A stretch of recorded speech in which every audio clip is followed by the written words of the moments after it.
আজ আর একটা চাপাবাজ দেখলাম ধরা পড়েছে, ডিম খাচ্ছে। এটা একটা টাটকা চাপাবাজ ছিল, সংসদেও চাপাবাজি করতো। হায় ফাইটটা যায়, ফাইটে গিয়েছে।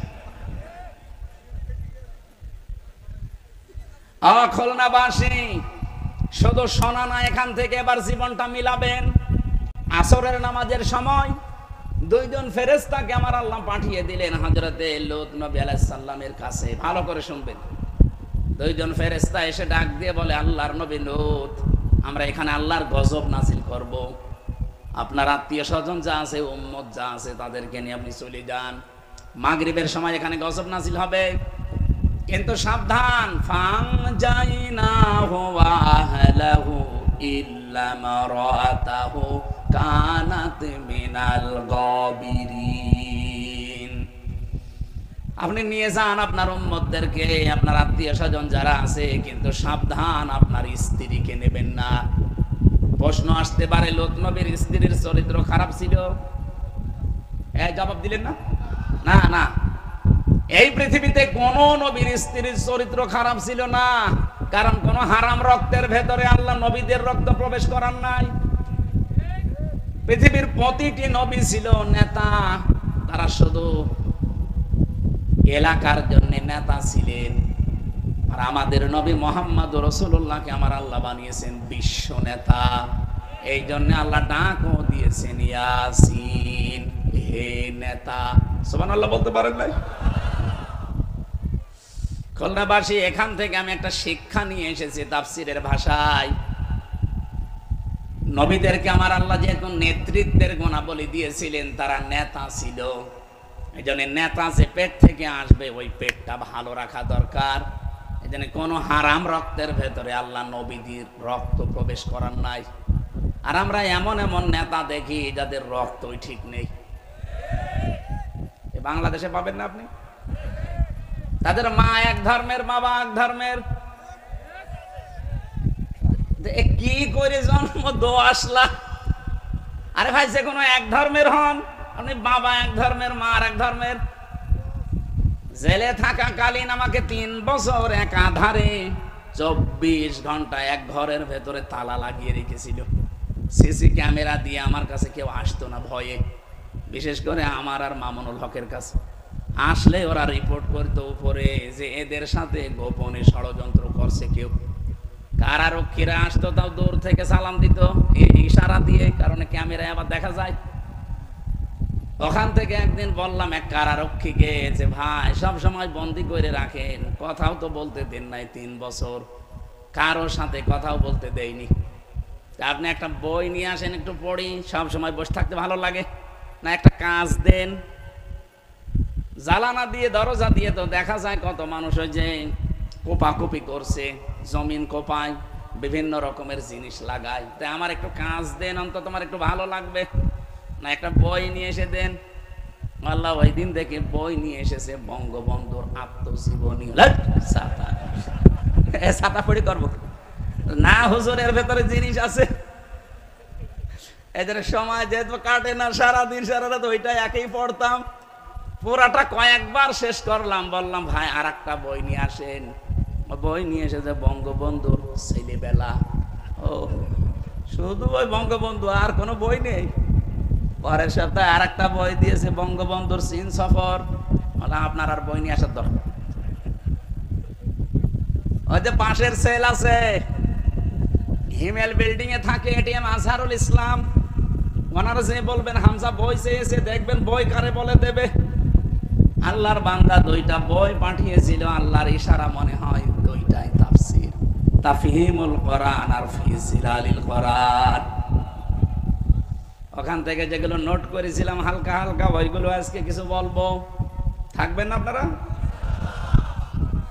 তো ওখানে যে পড়েছিলাম ওনার জীবনী, আত্মজীবনীর ভেতরে বঙ্গবন্ধুর ছেলেবেলা। আর একটা বই আমি বাইরে এসে কিছুদিন আগে পড়লাম, আমার ফাঁসি চাই। আমার মনে হয় এই বইটা বাংলাদেশে সবার একবার করে পড়া দরকার। কথা বলছেন না কেন? কত মিথ্যা যে আমরা জানি, আর সত্য কি কিছুটা হলো আমার ফাঁসি চাই। মতিয়ার রহমান রেন্টু সাহেবের লেখা, এটা পড়লে আপনি কিছুটা আঁচ করতে পারবেন। এখানে আমি পড়ে দেখেছি, যাদেরকে আমরা বিশ্ব নেতা বলে চালাতে চাই, এই মানুষগুলোর বাবা এক ধর্মের, মা আর এক ধর্মের। অথচ কোন নবীর রক্তকে আল্লাহ কোন হারাম রক্তের ভেতরে প্রবেশ করার নাই। এই জন্য নবীর স্ত্রীর চরিত্র, লূত নবী ভালো ছিল, তার চরিত্র খারাপ না, সে চরিত্রহীনাও ছিল না, কিন্তু তলে তলে সে চরিত্রহীন মানুষদেরকে সাপোর্ট করত। আল্লাহ পাক এই জন্য ইল্লাম রাতাহ দিয়েছেন যে তোমার স্ত্রীকে নেওয়া যাবে না। প্রশ্ন আসলো যে কেন? আমার স্ত্রী তো ভালো, সে চরিত্রহীনা না, সে চরিত্র খারাপও তার না, কিন্তু চরিত্রহীনদেরকে সাপোর্ট করার কারণে আল্লাহ তাকেও ধ্বংস করে দিলেন। অখলনাবাসী বিবেকের কাছে প্রশ্ন করেন, অনেকেই বলে হুজুর আমি ভালো তো, আমার ব্যবসা হালাল, আমার বউ পর্দায় থাকে, আমি 5 ওয়াক্তের জায়গায় তাহাজ্জুদ মিলে 6 ওয়াক্ত নামাজ পড়ি, আমি হজ করে এসেছি, এটা আমিও জানি। কিন্তু বহু মানুষ এরকম আছে, তারা তলে তলে চরিত্রহীন মানুষদেরকে সাপোর্ট করে। এ খুলনায় নেই? বলেন, যারা চরিত্রহীন মানুষদেরকে সাপোর্ট করেছিলেন, আপনাকেও লূত নবীর স্ত্রীর সাথে জাহান্নামে যাওয়া লাগবে। নাই তো ওই মহিলার দোষ কি ছিল? সে তো নিজে ভালো, কিন্তু একজন খারাপ মানুষকে সাপোর্ট করে যদি জাহান্নামে যায়, সামনে যে সময় আসতেছে, ইমানের উপরে পরীক্ষা আসবে, যাই আসুক না কেন আমরা কোনো খারাপ মানুষকে সাপোর্ট করব না, রায় দেব না। মাইয়াশফা শাফাআতান হাসানাতাই ইয়াকুল্লাহু নাসীবুম মিনহা ওয়া মাইয়াশফা শাফাআতান সাজ্জিআতাই ইয়াকুল্লাহু কিফলুম মিনহা ইলা আখির আয়াত। এটা সূরা নিসা 85 নম্বর আয়াতে আছে, 5 নম্বর পারার 10 নম্বর পৃষ্ঠার 11 নম্বর লাইনে আছে। তাফসিরে ফি জিলালিল কোরআনে ব্যাখ্যাটা পাবেন। কোন মানুষ যদি দুনিয়ায় একটা ভালো কাজে সাপোর্ট করে, সুপারিশ করে, রায় দেয়, ভোট দেয়, সমর্থন জানায়, পেছনে থাকে, ওই লোকটা ভালো কাজ করে যা পাবে আপনি শুধু সাপোর্ট করে তাই পাবেন। বাড়ি যেয়ে বলবেন সুবহানাল্লাহ। কোন মানুষ যদি দুনিয়ায় অন্যায় কাজ করে, আর অন্যায় কাজে আপনি যদি সাপোর্ট করেন, ওই যে ওই মহিলার মতো অন্যায় কাজ করে যদি জাহান্নামে যায়, আপনি সাপোর্ট করে রায় দিয়ে পেছনে থেকেও জাহান্নামে যাওয়া লাগবে। যা করবে আপনি ওইটার ভাগাভাগি হিসাবে পেয়ে যাবেন। কিয়ামতের ময়দানে আয়াতের তাফসিরে আমি নিজে পড়েছি, বহু মানুষ এমন উঠবে, তাদের আমল নামায় হজের সওয়াব লেখা থাকবে। বলবে রব্বুল আলামিন, আমি যে অবস্থায় ছিলাম দুনিয়ায় আমি হজ করিনি, তোমার ফেরেশতারা হজের সওয়াব লিখেছে, এটা মনে হয় ভুল করে ফেলেছে। আল্লাহ পাক বলেন, বান্দা আমিও জানি তুমি হজ করনি। এমন মানুষকে সাপোর্ট দিয়েছিলে, রায় দিয়েছিলে, যে লোকটা ক্ষমতায় যে হজে যাওয়ার যত কার্যক্রম সহজ করে দিয়েছিল। আমাদের পাশের রাষ্ট্র ভারত, এখান থেকে হজে যেতে যা লাগে তার 4 গুণ বেশি টাকা লাগে আমাদের শুধু বর্ডার পার হওয়ার কারণে। কেন এত বেশি লাগবে কেন? মালয়েশিয়াতে আমি সেই দোকানে যে আমার এই কাপড়গুলো সেলাই করছিলাম, ওই দোকানে 3টা দেশের লোক পেলাম আমি। থাইল্যান্ড থেকে একজন এসেছে, মাত্র 30,000 টাকা খরচ, তার মাসে 2 লাখ টাকা উপায়। বাংলাদেশের যশোর এলাকায় অভয়নগর থেকে একজন আছে, ওখানে কাজ করছে, তার 7.5 লাখ টাকা খরচ, তারও মাসে 2 লাখ টাকা উপায়। পাকিস্তান থেকে একজন এসেছে, তার উপায়, তার খরচ হয়েছে 2,20,000 টাকা বাংলাদেশের টাকায়, তারও উপায়। ওই দর্জির দোকানে 4 জনে কাজ করছে, তারও উপায় মাসে 2 লাখ টাকা। ভারত থেকে একজন গেছে, তার খরচ হয়েছে 1,20,000, 1,20,000, 2,20,000 আর মাত্র 30,000। আর আমাদের বলেন 7.5 লাখ, অথচ 4 জনের উপায় কিন্তু 2 লাখ করে প্রতি মাসে মাসে। আপনি হিসাব করে বলেন তো, এটা বৈষম্য না? এক কথা বলেন না কেন? কত বড় বৈষম্য! আমি 7.5 লাখ টাকা খরচ করে আমার উপায় মাসে 2 লাখ, আর ওই লোকটা মাত্র 30,000 টাকা খরচ করে ওর মাসে 2 লাখ। কেউ 1,20,000 টাকা খরচ করে দাদাদের দেশ থেকে গিয়েছে, তারও 2 লাখ। পাকিস্তান থেকে 2,20,000 আসে, তারও 2 লাখ। ওনারে বললাম যে ভাই এত ডিফারেন্স কেন খরচ, অথচ বাংলাদেশ, আমরা ভারতের আর আমরা তো পাশাপাশি। কলকাতা থেকে একজন যদি যায় আর এই যশোর থেকে খুলনা থেকে একজন যদি যায়, রাস্তা প্রায় সমান সমান, মালয়েশিয়ার সমান না? এত খরচ বেশি কেন?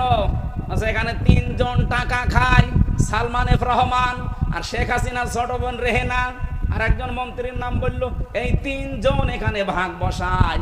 খরচ আমাদের ওই 1,20,000 হলে আমরাও আসতে পারি, বাকি এই 5.5 লাখ 6 লাখ টাকা ওই আল্লাহর ওরে দেখায়।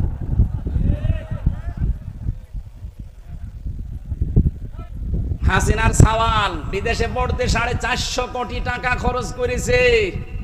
এই টাকাগুলোকে ওর বাবার টাকা। একটা ছেলে পড়াতে যদি 450 কোটি টাকা খরচ হয়, শুধু বান্ধবীদের পেছনে আল্লাহর রাস্তায় উড়িয়েছে টাকা। না, এইটা আর হতে দেওয়া যাবে না সামনে। এই জন্যই তো কালাম ভাই এই কথাই তুলে ধরেছিলেন, আরে ভাই আপনি এমন মানুষকে কেন সাপোর্ট করবেন যে লোকটা ক্ষমতায় যে 620টা বাড়ি বানাবে? জনগণের জন্য যদি এই লোকটা কাজ না করে, ঘাড়ে ধাক্কা দিয়ে বের করে দেবেন, কোনো অসুবিধা নেই। এমন মানুষ আমরা সামনে পাঠাতে চাই, আমার এই সুপারিশে, আমার এই রায়ে, আমার এই ভোটে ও যেন ভালো কাজ করে, হজের পক্ষে কাজ করবে, নামাজের পক্ষে কাজ করবে, যাকাতের পক্ষে কাজ করবে।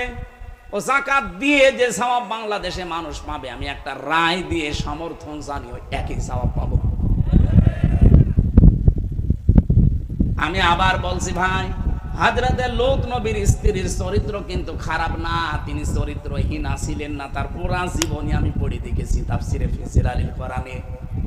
একটাই মাত্র কারণ, সে চরিত্রহীনদেরকে সাপোর্ট করত।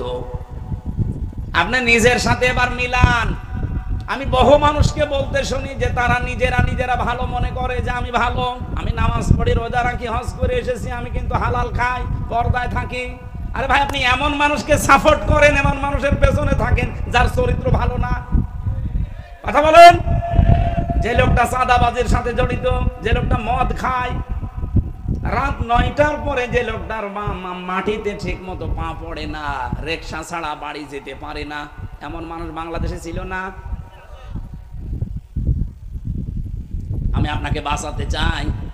ফাআনজাইনাহু ওয়া আহলাহু ইল্লা মারাতাহু কানাত মিনাল গাবিরিন। এই আয়াত কিন্তু কিয়ামতে আপনার বিপক্ষে যাবে। এজন্য আমরা সাবধান এখন থেকে। এমন মানুষকে সাপোর্ট করা যাবে না, পেছনে থাকা যাবে না যে লোকটার চরিত্র আসলে ভালো না। আপনি যাই মনে করেন না কেন, এটা যদি আপনার কাছে দুনিয়ার কথা মনে হয়, হ্যাঁ এটাই দুনিয়ার কথা। এটা যদি রাজনীতির কথা মনে হয়, এইটাই রাজনীতির কথা। এটা যদি ধর্মের কথা মনে হয়, এইটাই ধর্মের কথা। আপনি না বুঝলেও আমি যেহেতু বুঝেছি, কোরআন তাফসীর পড়ে আমি বোঝালাম, আপনি এখন চেষ্টা করেন বোঝার। সূরা আরাফের 83 নাম্বার আয়াতটা আপনি নিজের জীবনে মিলাবেন। লূত নবীর মতো এত বড় দামি নবীর স্ত্রীকে আল্লাহ ক্ষমা করেন না, আর আপনাকে আল্লাহ মাফ করে দেবে। কিছু লোক উঠবে, আমলনামায় জেল লেখা থাকবে জেনার গুনাহ। লোকটা বলবে, আল্লাহ ফেরেশতারা ভুল করেছে, আমি তো জীবনেও জেনা করিনি। আল্লাহ বলেন, আমি জানি জেনা তুমি করনি, আমি জানি, কিন্তু এমন মানুষকে রায় দিয়েছিলে, এমন মানুষের পেছনে স্লোগান দিতে থাকতে, যেই লোকটা ক্ষমতা পেয়েছেন আর লাইসেন্স দিয়েছিল, এদেশে দেয়নি। কথা বলুন। আজ সুর তুলছে, সেনা যারা করছে পতিতালয়ে, তাদেরকে শ্রমিকের মর্যাদা দেওয়া লাগবে। আরে ভাই, শ্রমিকের মর্যাদা যদি তাদেরকে আপনি দিতে চান, কিছুদিন পরে ডাকাত বলবে যে আমাদেরকেও শ্রমিকের মর্যাদা দেন, কারণ আমরাও কাজ করে খাই।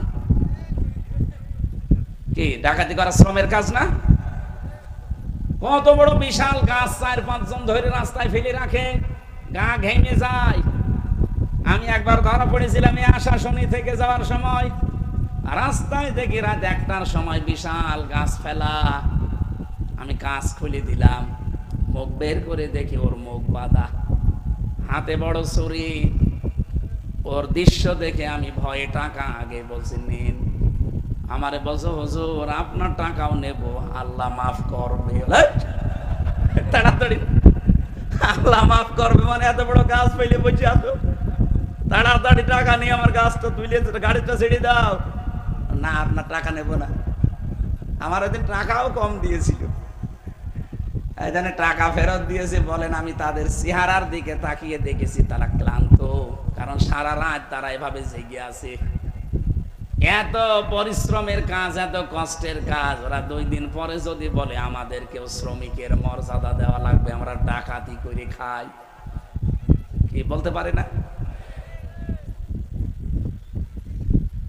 কমিশনে বসে বসে এই সমস্ত রিপোর্ট গুলো দিয়েছিল, সব রিপোর্ট গুলো এখন বাতিল ঘোষণা সামনে আসতেছে, কারণ এগুলো একটাও জমা দেওয়ার মতোই না।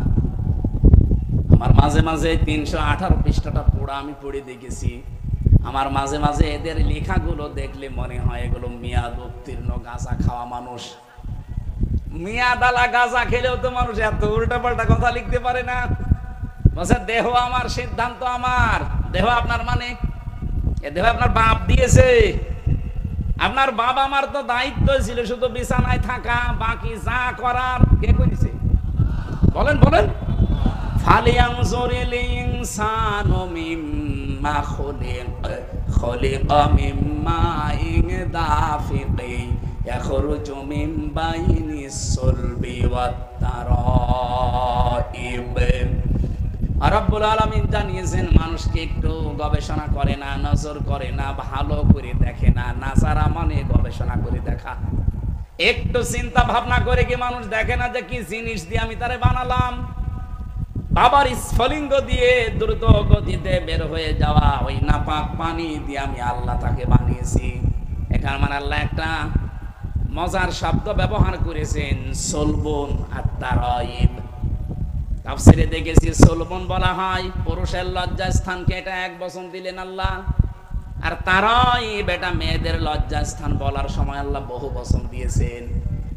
মুফাসসির লিখেছেন এই জন্য আমার আল্লাহ 1 বচন আর বহু বচন দিলেন, কারণ দুনিয়াতে সন্তান নিয়ে আসার জন্য বাবার চাইতে মায়ের কমপক্ষে 3 গুণ কষ্ট বেশি হয়। 10 মাস 10 দিন পেটে রাখার এই কষ্ট দুনিয়ার কোনো বাবা আজ পর্যন্ত টের পেয়েছে? বলেন বলেন। আরে টের পাবেও না কোনোদিন। 2 নম্বরে পৃথিবীতে নিয়ে আসার যে কষ্টটা ডেলিভারির, এটা আজ পর্যন্ত কোনো বাবা টের পায়নি, এটা টের পেয়েছে কে? মা। 3 নম্বরে 2 বছর পর্যন্ত কমপক্ষে তারে দুধ খাওয়ানো লাগে, যদিও দুধ খাওয়ানোর দায়িত্ব মায়ের না। দুধ খাওয়ার দায়িত্ব কার? আল্লাহ। আল্লাহ দুধ খাওয়াবে। কোথায় আছেন আপনি? এদিকে তাকান। এখানে আমি আলেমদেরকে এবার বলছি কিভাবে কোরআন পড়েন আমি জানি না, এটা পরিচিত আয়াত, কিন্তু সূরা বাকারা 233 নম্বর আয়াতটা আমরা পড়ে দলিল দেই। ওয়াল ওয়ালিদাতু ইরদি'না আওলাদাহুন্না হাওলাইনি কামিলাইনি লিমান আরাদা আইয়ুতিম্মার রাদা। যেহেতু লিমান আরাদা আইয়ুতিম্মার রাদা এটা মুযাক্কার শব্দ, আমি আল্লাহ আদেশ দিয়েছি সন্তানকে 2 বছর দুধ খাওয়ানো লাগবে, এই দায়িত্বটা বাবার। মুযাক্কার দিয়েছেন, এটা পুরুষবাচক শব্দ, নারীবাচক শব্দ আল্লাহ দেননি। মুআন্নাস আল্লাহ না দিয়ে মুযাক্কার দিলেন। আল্লাহ পাক নারী শব্দ না দিয়ে পুরুষবাচক শব্দ দিয়েছেন এই জন্যে, কারণ দুধ খাওয়ানোর দায়িত্ব পৃথিবীতে কোনো মায়ের না, এ দায়িত্বটা আল্লাহ দিয়েছে বাবাকে। আপনি বলেন তো আদম নবী থেকে শুরু করে আজকের এই দিন পর্যন্ত কোন বাবা আজ পর্যন্ত সন্তানকে দুধ পান করিয়েছে? বলেন বলেন। তাহলে আয়াতটা আপনি কিভাবে ব্যাখ্যা করবেন করেন তো? যেহেতু বাস্তবতার সাথে মিলছে না। আল্লাহ বলছেন আমি দায়িত্ব দিয়েছি দুধ খাওয়ানোর, এটা পুরুষের। লিমান আরাদা এটা মুযাক্কার শব্দ, লিমান আরাদা আইয়ুতিম্মার রাদা এটা মুআন্নাস না, মুযাক্কার। আপনি মিলাবেন কি করে? আপনি বলেন। বাবার দায়িত্ব এটা মায়ের না। মা যদি দায়িত্ব পালন না করে দুধ খাওয়ানোর মায়ের গুনাহ হবে না। কথা বুঝতেছেন?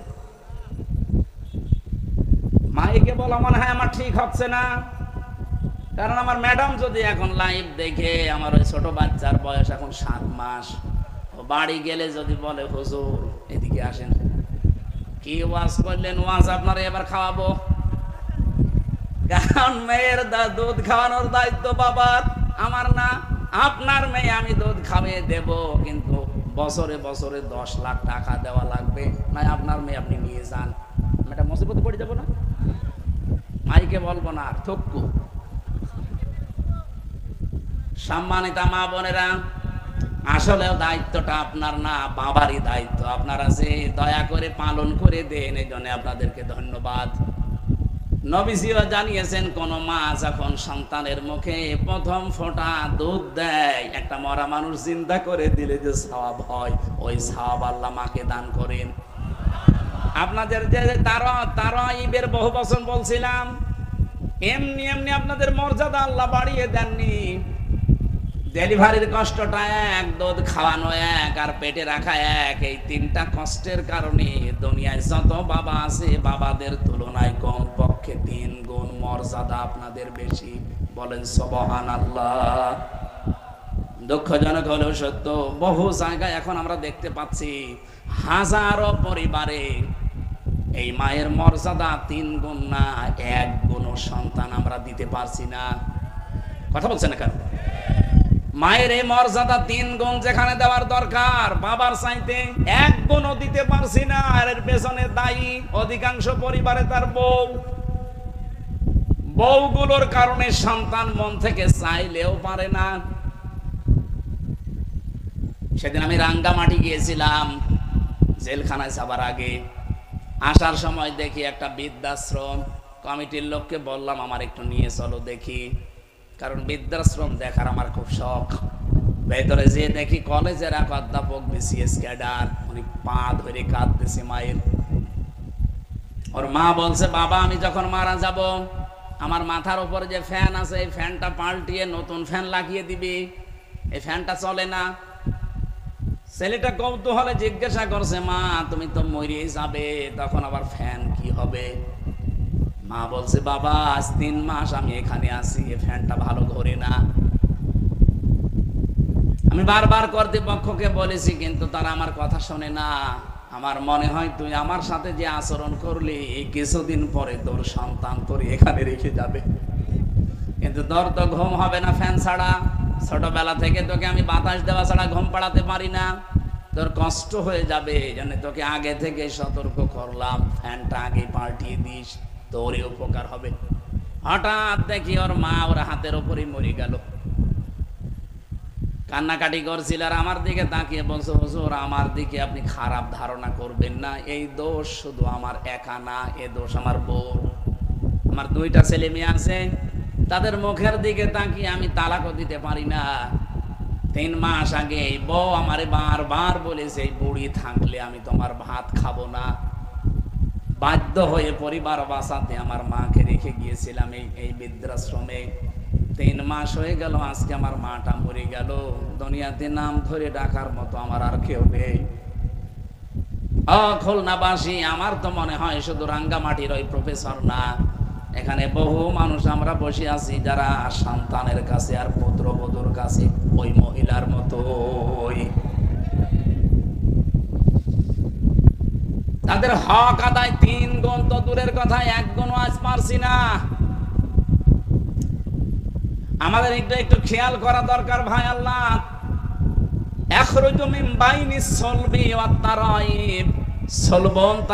এমনিতেই দেয়নি এগুলো। যারা আজ বললেন যে দেহ আমার, সিদ্ধান্ত আমার, এটা কোরআনে কারিমের ব্যাপারে তহমত দেওয়া। আপনি মনে হচ্ছে কোরআনের বিরুদ্ধে মামলা দিয়েছেন। আপনি কি করে বলতে পারেন যে দেহ আমার, সিদ্ধান্ত আমার? দেহ আল্লাহর সিদ্ধান্ত। বলেন বলেন। হালাতা আলাল ইনসান হাইনুম মিনাদ দাহরি লাম ইয়াকুন শাইয়াম মাযকুরা। মানুষ কি একটু চিন্তা করে না যে দুনিয়ায় আসার আগে ও উল্লেখ করার মতোই কিছু ছিল না? দুনিয়াতে ওর এমন সময়ও গেছে, এই পৃথিবীতে আসার আগে যে উল্লেখ করবো যে হামজা, এরকম উল্লেখ করার মতো কিছু ছিলাম। সুতরাং এই কথাগুলো যারা দিয়েছেন সবগুলো ইসলাম বিদ্বেষী কথা, কোরআনের বিরুদ্ধে কথা। আমরা চাই এগুলো মানা দূরের কথা, ডাস্টবিনে নিক্ষেপ করা দরকার। সুতরাং এমন মানুষকে যদি আপনি সামনে ঠেলে দেন, যে মানুষ যে আল্লাহর কোরআনের বিপক্ষে অবস্থান নেবে, জেনা ব্যভিচারের রাস্তার উন্মুক্ত করে দেবে, আপনি যদি এরকম মানুষকে সাপোর্ট করেন, পেছনে থাকেন, কিয়ামতে যখন উঠবেন দেখবেন জেনার গোনা লেখা আছে আমলনামায়। বলবেন আল্লাহ আমি তো ভালো ছিলাম, জেনা করিনি কোনোদিন, আমার মনে আছে, ফেরেশতারা বানিয়ে লিখেছে। আল্লাহ তখন এই প্রশ্নের জবাবে বলবেন আমি জানি জেনা করনি। এমন মানুষের পেছনে ছিলে, এমন মানুষকে সাপোর্ট দিয়েছিলে, রায় দিয়েছিলে, ভোট দিয়েছিলে, যে লোকটা সিআর পেয়ে জেনা জারি করে দিয়েছিল লাইসেন্স দিয়ে।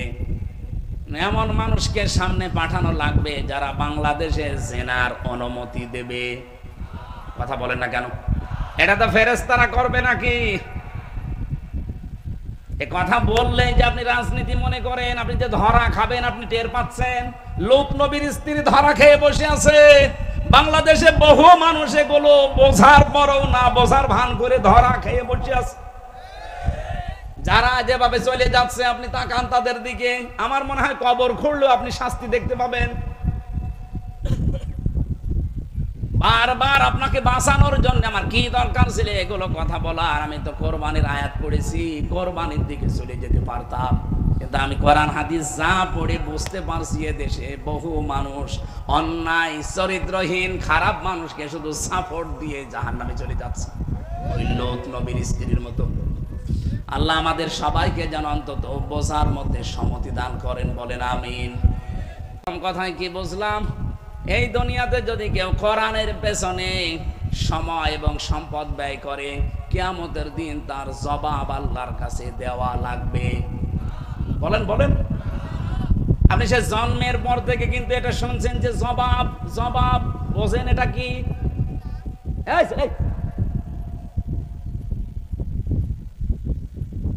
এই শব্দটা যে কত কঠিন। কোরআনে কারিমে আল্লাহ পাক বলেন ইয়া আইয়ুহাল ইনসানু ইন্নাকা কাদিহুন ইলা রাব্বিকা কাদহান ফামুলাকি ফাআম্মা মান উতিয়া কিতাবাহু বিয়ামিনি ফাসাউফা ইউহাসাবু হিসাবান ইয়াসীরা।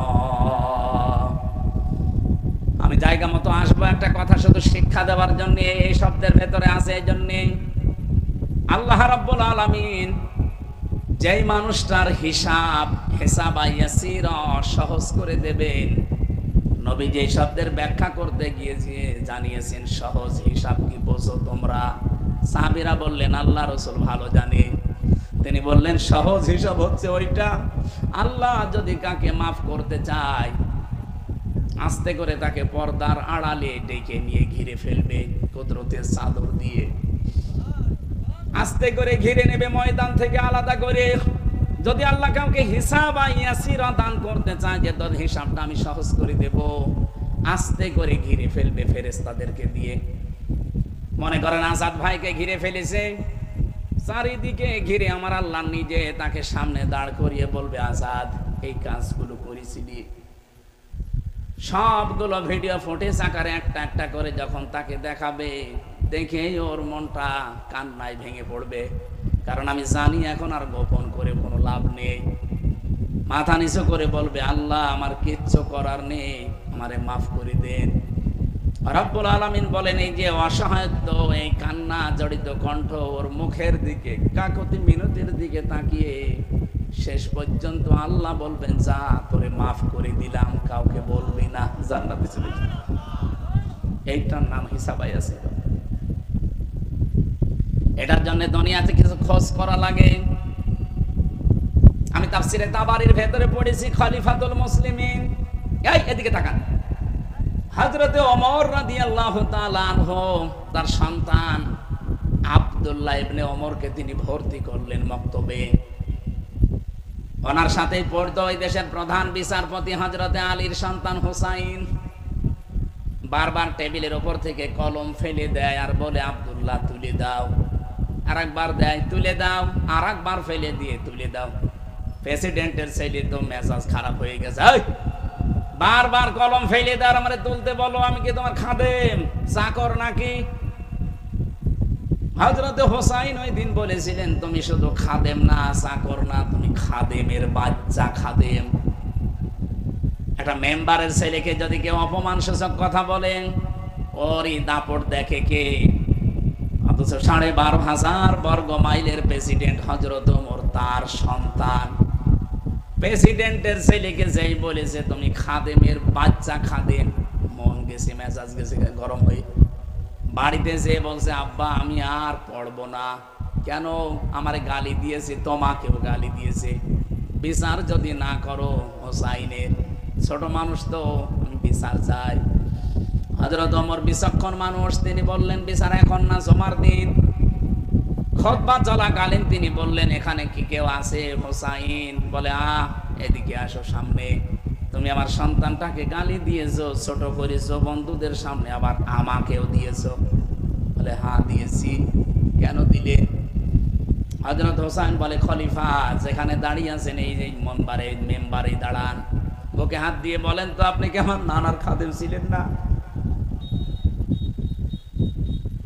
হযরত ওমরের কথা বন্ধ হয়ে গেছে। বলে, তাই তো, আমি তো তোমার নানার খাদেম ছিলাম, কিন্তু এটা তো সার্টিফিকেট লাগবে, তুমি লিখে দিতে পারবা এই কথাটা? কাগজ নিয়ে আসেন। খেজুরের পাতা নিয়ে এসেছে, উনি লিখে দিলেন, ওমর আমার নানার খাদেম ছিল, আমি দেখেছি। এতে হোসাইন ইবনে আলী সই করে দিলাম। যার কাগজটা হাতে নিয়ে হযরত ওমর চুমা খেলেন, ডাক দিয়ে বলে, নবীর সাহাবীরা, বিচার হয়ে গেছে। ছোট মানুষ তো আব্দুল্লাহ বোঝে নাই, বলে, আব্বা তুমি তো হোসেনকে কিছু বললে না, বিচার কি করে হয়ে গেল? হযরত ওমর বলে, সন্তান যে বিচার করেছি দুনিয়া না, ও ভয় জগতে কাজে লাগবে। আমি যখন মারা যাব, কাগজটা আমার কাফনের ভেতরে দিয়ে দিও। কিয়ামতে আল্লাহ পাক যখন তার সামনে আমারে দাঁড় করাবে, জীবনের কিছু যদি আল্লাহর ভালো না লাগে, এই কাগজটা দেখাবো, ডাক দিয়ে বলবো, রব্বুল আলামিন কাগজটার দিকে একটু তাকাও, একটু দেখো, তোমার নবীর নাতি লিখে দিয়েছে আমি নাকি নবীর খাদেম ছিলাম। এই ওসিলাই হলেও তুমি আজকে আমারে মাফ করে দাও। এর নাম হিসাব। দুনিয়াতে জান্নাতের সার্টিফিকেট যারা জীবিত অবস্থায় পেয়েছিলেন, তার ভেতরে হযরত ওমর 2 নম্বরে। নবীজি বলেন, কেউ যদি আকাশের তারকা গণনা করে হয়তো একদিন শেষ করে ফেলবে, কিন্তু ওমর মুসলমান হওয়ার পর থেকে যত নেকির কাজ আঞ্জাম দিয়েছে, কেউ যদি ওমরের নেকি গণনা করে কোনোদিন শেষ হবে না। এই পৃথিবীতে বিশ্ব নবীর পরে যদি নবী হওয়ার যোগ্যতা কারো থাকতো, হযরত ওমর আল্লাহর নবী হয়ে যেত। সব কিছু আল্লাহ তাকে দিয়েছিলেন, এত যোগ্যতা সম্পন্ন মানুষ। কোন রাস্তা দিয়ে হেঁটে গেলে 40 দিন শয়তান ওই রাস্তায় যেতে ভয় পেত। আপনি চিন্তা করেন মর্যাদা কোথায় পৌঁছিয়েছে তার। এই মানুষটা যদি জীবনের হিসাব নিয়ে এই চিন্তায় থাকে, আমাদের কি হয়েছে? আপনি পারবেন? হিসাব অত সহজ না। দুদুক না যে 2 লাখ মেরে দিলাম, এই টানটা উল্টা উল্টিয়ে দিল।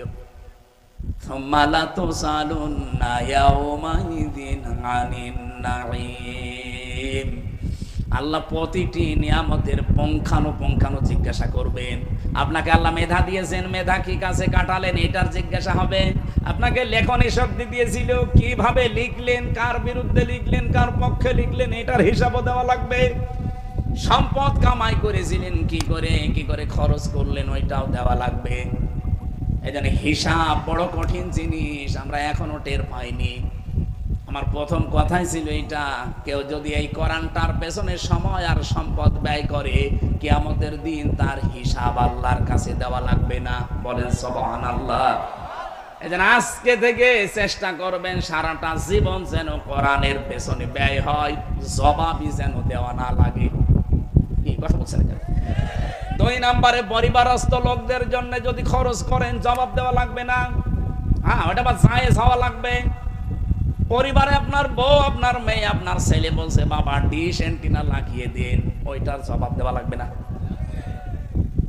তিন নম্বরে কেউ যদি জিহাদের ময়দানে টাকা পয়সা খরচ করে, সময় ব্যয় করে, তাহলে ওই সম্পদের হিসাব আল্লাহর কাছে দেওয়া লাগবে না।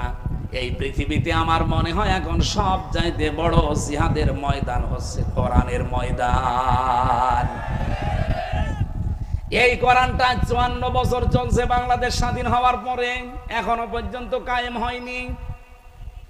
আমি আমার বাড়িতে বলে গেলাম আমার স্ত্রীকে, আমার মেয়েকে, আমার ছেলেকে যে আমি চলে যাচ্ছি, এই কাজগুলো তোমরা করে রাখবা, আমি এসে জানো দেখি কাজ হয়ে গেছে। আমি সফর থেকে ফিরে এসে দেখি একটা কাজে হাত দেয়নি, আমার রাগ হবে না?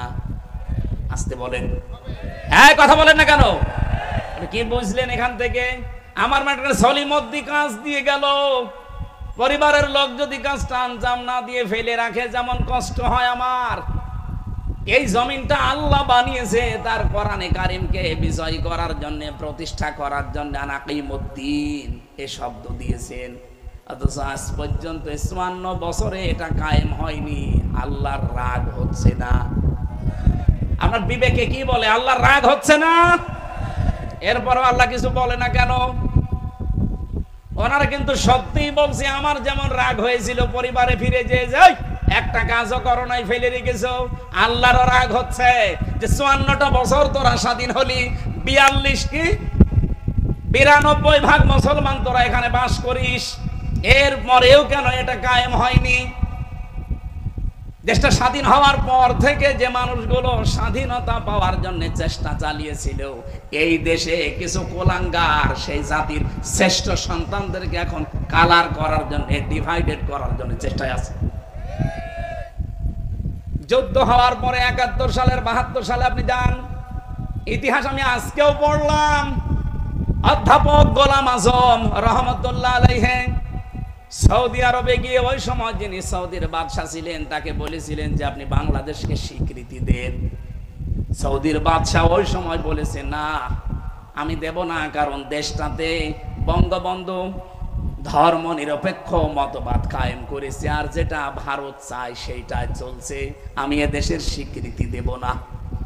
উনি ওই দিন প্রায় 1 ঘন্টা 10 মিনিট ধরে তাকে বুঝিয়েছিলেন যে আপনি শুধু বঙ্গবন্ধু আর ভারতের দিকে তাকিয়ে যদি দেশটার স্বীকৃতি না দেন, এখানে 92% মুসলমান বাস করে। এই মুসলমানগুলো আস্তে আস্তে দিন যত যাবে তারা ধর্ম নিরপেক্ষ মতবাদের এই চাপায় পড়ে শেষ পর্যন্ত ওরা আল্লাহর সাথে শিরিক করবে। আপনি কিয়ামতে জবাব দেবেন কি? আপনি জবাব দেবেন কি বলেন? উনি যখন জবাব দিতে পারে না, উত্তর দিতে পারে না, শেষ পর্যন্ত বলেছে ঠিক আছে আমি স্বীকৃতি দিলাম। এই স্বীকৃতি আদায় করার জন্য বাংলার যে শ্রেষ্ঠ সন্তান চেষ্টা চালিয়েছে, ভাষা সৈনিক, আজ তাকে কালার করার জন্য কিছু কোলাঙ্গার উঠে পড়ে লেগেছে। এই কথা বলেন না কেন? বলে পাকিস্তানের যারা সহযোগী রাজাকারদের, আরে ভাই ওই সময় যারা যুদ্ধ অপরাধ করেছে তারা হচ্ছে পাকিস্তানের সেনারা। আর ওই সময় এই দেশে যাদের নামে মামলা হয়েছে, আমি আজকেও পড়লাম 37,471টা মামলা হয়েছিল। 37,471টা মামলা হয়েছিল ওই সময়। আপনি পুরা মামলার একটা একটা করে সব আমি কপি করে রেখেছি, আজকে পুরাটা দিনের বেলায় পড়লাম। একটা জামাতের কর্মীর নামে, নেতার নামে কোনো মামলার তালিকা নেই। আপনি এরপরেও কেন মিথ্যা তহমতে 54 বছর দিয়ে যাচ্ছেন এই মাজলুম দলটার উপরে বলেন? আর একটা মীমাংসিত জিনিস আমার সামনে নিয়ে এসে কোন কারণে বাতিলদেরকে আমাদের বিরুদ্ধে, এই দেশের জনগণের বিরুদ্ধে লাগাতে চান? যারা বলে এই দেশের মানুষ পাকিস্তানপন্থী, এ কথা যারা বলবে অবশ্যই তারা ভারতপন্থী। এই কথা বলেন না কেন?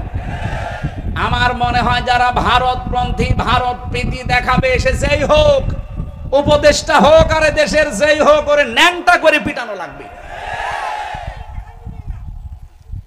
নাউজুবিল্লাহ, ন্যাংটা করে পিটানোর কথা বলেছে। নাউজুবিল্লাহ, দেশ যে ডিভাইডেড করে দিচ্ছে, এই ভুয়া ধোয়া তুলেই তো 54 বছর আমাদেরকে আলাদা করে রেখেছিল। এই কথা বলেন না কেন? কোরবানির ইতিহাস শুনতে আসে, আজকে আসার সময় কানে কানে বলছে হুজুর কোরবানির কথা বলবেন। আরে ভাই, কোরবানি কি বোঝেন আপনি? যার কাছ থেকে আপনি কোরবানি পেলেন তিনি আমাদের জাতির পিতা ইব্রাহিম আলাইহিস সালাম।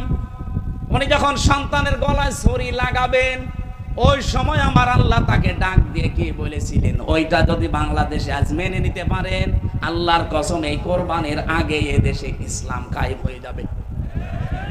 আর 22 দিন আছে, 22 দিনে কায়েম করা সম্ভব। আপনি একটু মিলান, ওটা আছে সূরা সফফাতের ভেতরে আছে, ফালাম্মা আসলামা ওয়া তাল্লাহু লিল জাবিন। ভালো করে খেয়াল করেন, আল্লাহ বলেন ফালাম্মা, অতঃপর যখন, আসলামা 2 বছর, আল্লাহ বলেন দুইজনেই যখন এগ্রি হয়ে গেছে, রাজি হয়ে গেছে, সম্মত হয়েছে, ওয়াতাল্লাহু লিল জাবিন, এবং তার সন্তানটাকে জবাই করার জন্য যখন রাজি, একজন রাজির কথা আল্লাহ বলেন নাই, আসলামা 2 বছর। হযরত ইব্রাহিম 86 বছর বয়সে সন্তানটা পেয়েছিলেন, তিনি এই সন্তানকে জবাই করার জন্য যখন রাজি। 2 নম্বরে ইসমাইল নবী, এত শখের এত আদরের সন্তান, 13 বছর বয়স মাত্র। আপনি চিন্তা করতে পারেন, পৃথিবীতে সবচেয়ে বেশি সৌন্দর্যের অধিকারী করেছিলেন আল্লাহ নবীদেরকে, তিনি নবী, সন্তানটাও নবী। কত সুন্দর হতে পারে চেহারা, তাও 2 বছর 5 বছর বিয়ের পরে না, 86 বছর পরে হওয়া, কত আদরের ধন। উনিও যখন রাজি, চিন্তা করলেন না আমি জবাই দেব না এখন, যেহেতু চোখ বাঁধা ছিল, জবাই দেওয়ার জন্য তিনি নিয়ত করেছিলেন, কিন্তু ছুরিটা প্রথমে ওই যে পাথরের উপরে যখন নিক্ষেপ করলেন, পাথর কেটে গেছে। মনে মনে ভাবলেন দুইজনেই তো আমরা রাজি আছি, আমার সন্তানটা রাজি হইল কেন, আমি এটা দেখব। এবার আসেন তো আমি মূল কথা যেটা বলার জন্য আয়াতটা পড়েছিলাম, হযরত ইসমাইলও রাজি, ইব্রাহিমও রাজি, দুইজনেই যখন রাজি, আল্লাহ তখন কিন্তু ডাক দিয়েছেন, এর আগে ডাক দেননি। রব্বি হাবলি মিনাস সালিহিন, তিনি দোয়া করেছিলেন, রব্বুল আলামিন আমাকে একটা নেককার সন্তান তুমি উপহার দিও। ফাবাশশারনাহু বিগুলামিন হালিম, আল্লাহ পাক বলেন হ্যাঁ আমি তোমাকে একটা হালিম সন্তানের, গোলামিন হালিম মানে ধৈর্যশীল সন্তানের সুসংবাদ তোমারে দিলাম। উনি এইটা মনে রেখেছিলেন। এটা তাফসিরে খাজেনের ভেতরে আমি পড়েছি, হযরত ইব্রাহিম মনে রেখেছিলেন যে আল্লাহ আমাকে গোলামিন হালিম দিয়েছে। এটা কি চাচা হালিম না মামা হালিম? গোলামিন হালিম, আমাকে সহনশীল একটা পুত্র সন্তানের সুসংবাদ দিল। এই যে কেমন হালিম আমি দেখব। এই জন্য নাকি যখন আল্লাহ স্বপ্ন দেখিয়েছিলেন যে প্রিয় বস্তু কোরবানি করো, তিনি উট উট উট চালাচ্ছিলেন, কোরবানি কবুল হয়নি। ফালাম্মা বালাগা মাআহু সা'য়া ক্বালা ইয়া বুনাইয়া ইন্নী আরা ফিল মানামি আন্নী আযবাহুকা ফানজুর মাযা তারা। আমি কয়েকটা শিক্ষা এখান থেকে বের করতে পেরেছি, দেখেন তো আপনি মিলাতে পারেন কিনা। সন্তানটা যখন একটু নড়াচড়া করা, বাবার কাজে লাগার মতো বয়স হয়েছে, 12-13 বছর, আল্লাহ তখনই কিন্তু স্বপ্ন দেখালেন, ডাক দিয়ে বললেন প্রিয় বস্তু কোরবানি করো। হযরত ইব্রাহিম কোরবানি করার জন্য যা করেছিলেন ওগুলো কবুল হয়নি, উট ভেড়া দুম্বা। মনে মনে ভাবলেন আমার কাছে সব চাইতে প্রিয় তো আমার সন্তান। এবার তিনি সন্তানটাকে ডাক দিয়ে বললেন, হে আমার কলিজার টুকরা, হে আমার আদরের সন্তান, আমি স্বপ্নে দেখলাম যে তোমাকে জবাই করছি, এখন তোমার রায় বলো। আমার প্রশ্ন হচ্ছে বিধানটা কার? বলেন বলেন, পালন করছেন কে? না না আপনারা শুনছেন না, বলেন বিধানটা কার? পালন করছে কে? সাধারণ মানুষ না, একজন নবী। হযরত ইব্রাহিমের পুরা জীবন আল্লাহ কোরআনে দিয়েছেন, আমি তার জীবন পুরাটা কোরআনে পড়ে দেখেছি। 50টা পরীক্ষা আল্লাহ তাকে দুনিয়ায় করেছিলেন, আর 50টা পরীক্ষায় তিনি উত্তীর্ণ, একটাও ফেল করেননি। তার ঈমান সম্পর্কে পরীক্ষা ছিল 10টা, পুরা কোরআনে আল্লাহ সাজিয়েছেন। তার আমল সম্পর্কে পরীক্ষা ছিল 30টা, পুরা কোরআনে এগুলো আছে। আর তার এই যে 3.5 হাত বডির ভেতরে পরীক্ষা ছিল 10টা, ওকে 30, এদিকে 10, এদিকে 10, 50টা। আমি যদি ওই সাবজেক্ট আজকে নিতাম, পুরা 50টা পরীক্ষা আপনাকে আমি শোনাতে পারতাম যে জাতির পিতা এমনি এমনি হননি, 50টা পরীক্ষা আমার আল্লাহ তাকে করেছিলেন। না, খেয়াল করেন ভাই, 50টা পরীক্ষা করার পরে তিনি প্রতিটা পরীক্ষায় পাশ করে যাচ্ছেন। এই পরীক্ষাটা এসে তিনি চিন্তা করলেন কি, আমাকে আল্লাহ তো হালিম দিয়েছে, আমি আল্লাহর বিধান পালন করব, কিন্তু আমার সন্তানের কাছে অনুমতি নেওয়ার দরকার কি? মনের ভেতরে বারবার প্রশ্ন আসতেছে, আমি তো আর যেমন তেমন সন্তান চাইনি, আর 86 বছর একাধারে দোয়া করে করে সন্তানটা আল্লাহ দিয়েছে, কেমন হালিম কেমন ধৈর্যশীল আমি এইটা আজকে দেখতে চাই। ইনি এই জন্য অনুমতি নিয়েছিলেন। তাছাড়া বিধান আল্লাহর পালন করবে একজন নবী, ওই ছোট মানুষের কাছে অনুমতি নেওয়ার দরকার পড়ে না। অনুমতি নেওয়ার জন্য তিনি জিজ্ঞাসা করলেন যে আমি কেমন হালিম আল্লাহর কাছ থেকে পেয়েছি, আজকে আমি পরীক্ষা করব। পরীক্ষায় সন্তানটাও পাশ করে গেছে। ইয়া আবাতি ফাআল মা তুমারু সাতাজিদুনি ইনশাআল্লাহু মিনাস সাবিরিন। সন্তান ডাক দিয়েছে, আমার সম্মানিত পিতা, যা স্বপ্নে দেখেছেন আপনি আদিষ্ট হয়েছেন পালন করেন, আপনি আমাকে ধৈর্যশীলদের মধ্যে পাবেন। হযরত ইব্রাহিম ভাবছিলেন যে আমার সন্তান মনে হয় নিজেকে একটু অহংকার বোধ করবে, এই জন্যে এখানে সবের বলতে পারতেন, সাবিরিন বলার পরে ইব্রাহিম আলাইহিস সালাম তিনি খুশি হয়ে গেছেন, না আমার এই সন্তান যেমন তেমন আল্লাহ দেয়নি, এ হালিম যা দিয়েছে আসলে এটা হালিম। তিনি নিজেকে অহংকার মুক্ত করার জন্য সবের বলেন নাই, বলেছেন সাবিরিন।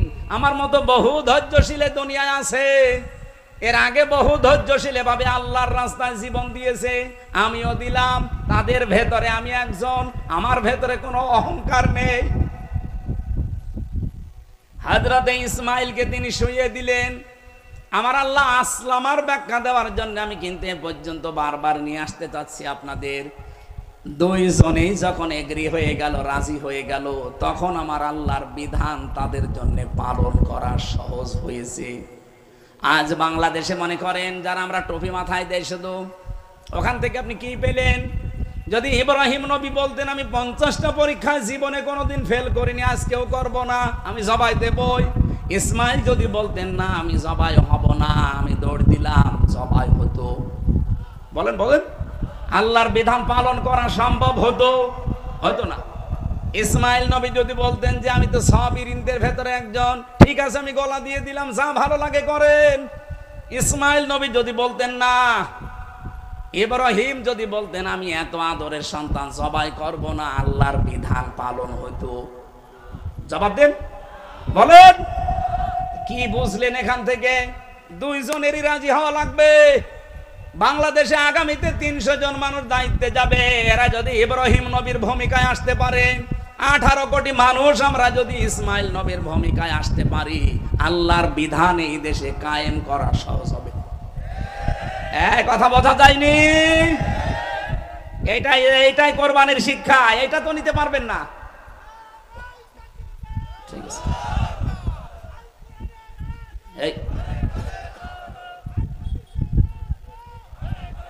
আল্লাহ রাব্বুল আলামিন তাকে ডাক দিয়েছিলেন, অনাদাইনাহু আইয়া ইব্রাহিম কদ সাদ্দাকতার রুয়া ইন্না কাযালিকা নাজজিল মুহসিনিন। আল্লাহ যদি শুধু ইব্রাহিম আর ইসমাইলকে শেষ করে দিতেন তাহলে পরের এই শব্দগুলো বলতেন না। আল্লাহ সঙ্গে সঙ্গে ডাক দিয়েছেন, দুই বাপ বেটার যখন এগ্রি হওয়া, রাজি হওয়া, সমর্থন হওয়া, সম্মত হওয়া দেখে আল্লাহর এত পছন্দ হয়েছে যে ইব্রাহিমও রাজি, ইসমাইলও রাজি, যা তোদের আর লাগবে না এই কাজ করার, তোদের মন দেখে আমি আমার বিধানটা পূরণ করে দিলাম। আমার আল্লাহ পূরণ করার জন্য কি পাঠিয়েছিলেন? দুম্বা। বলেন বলেন, আরো জোরে বলেন, অনাদাইনাহু আইয়া ইব্রাহিম কদ সাদ্দাকতার রুয়া।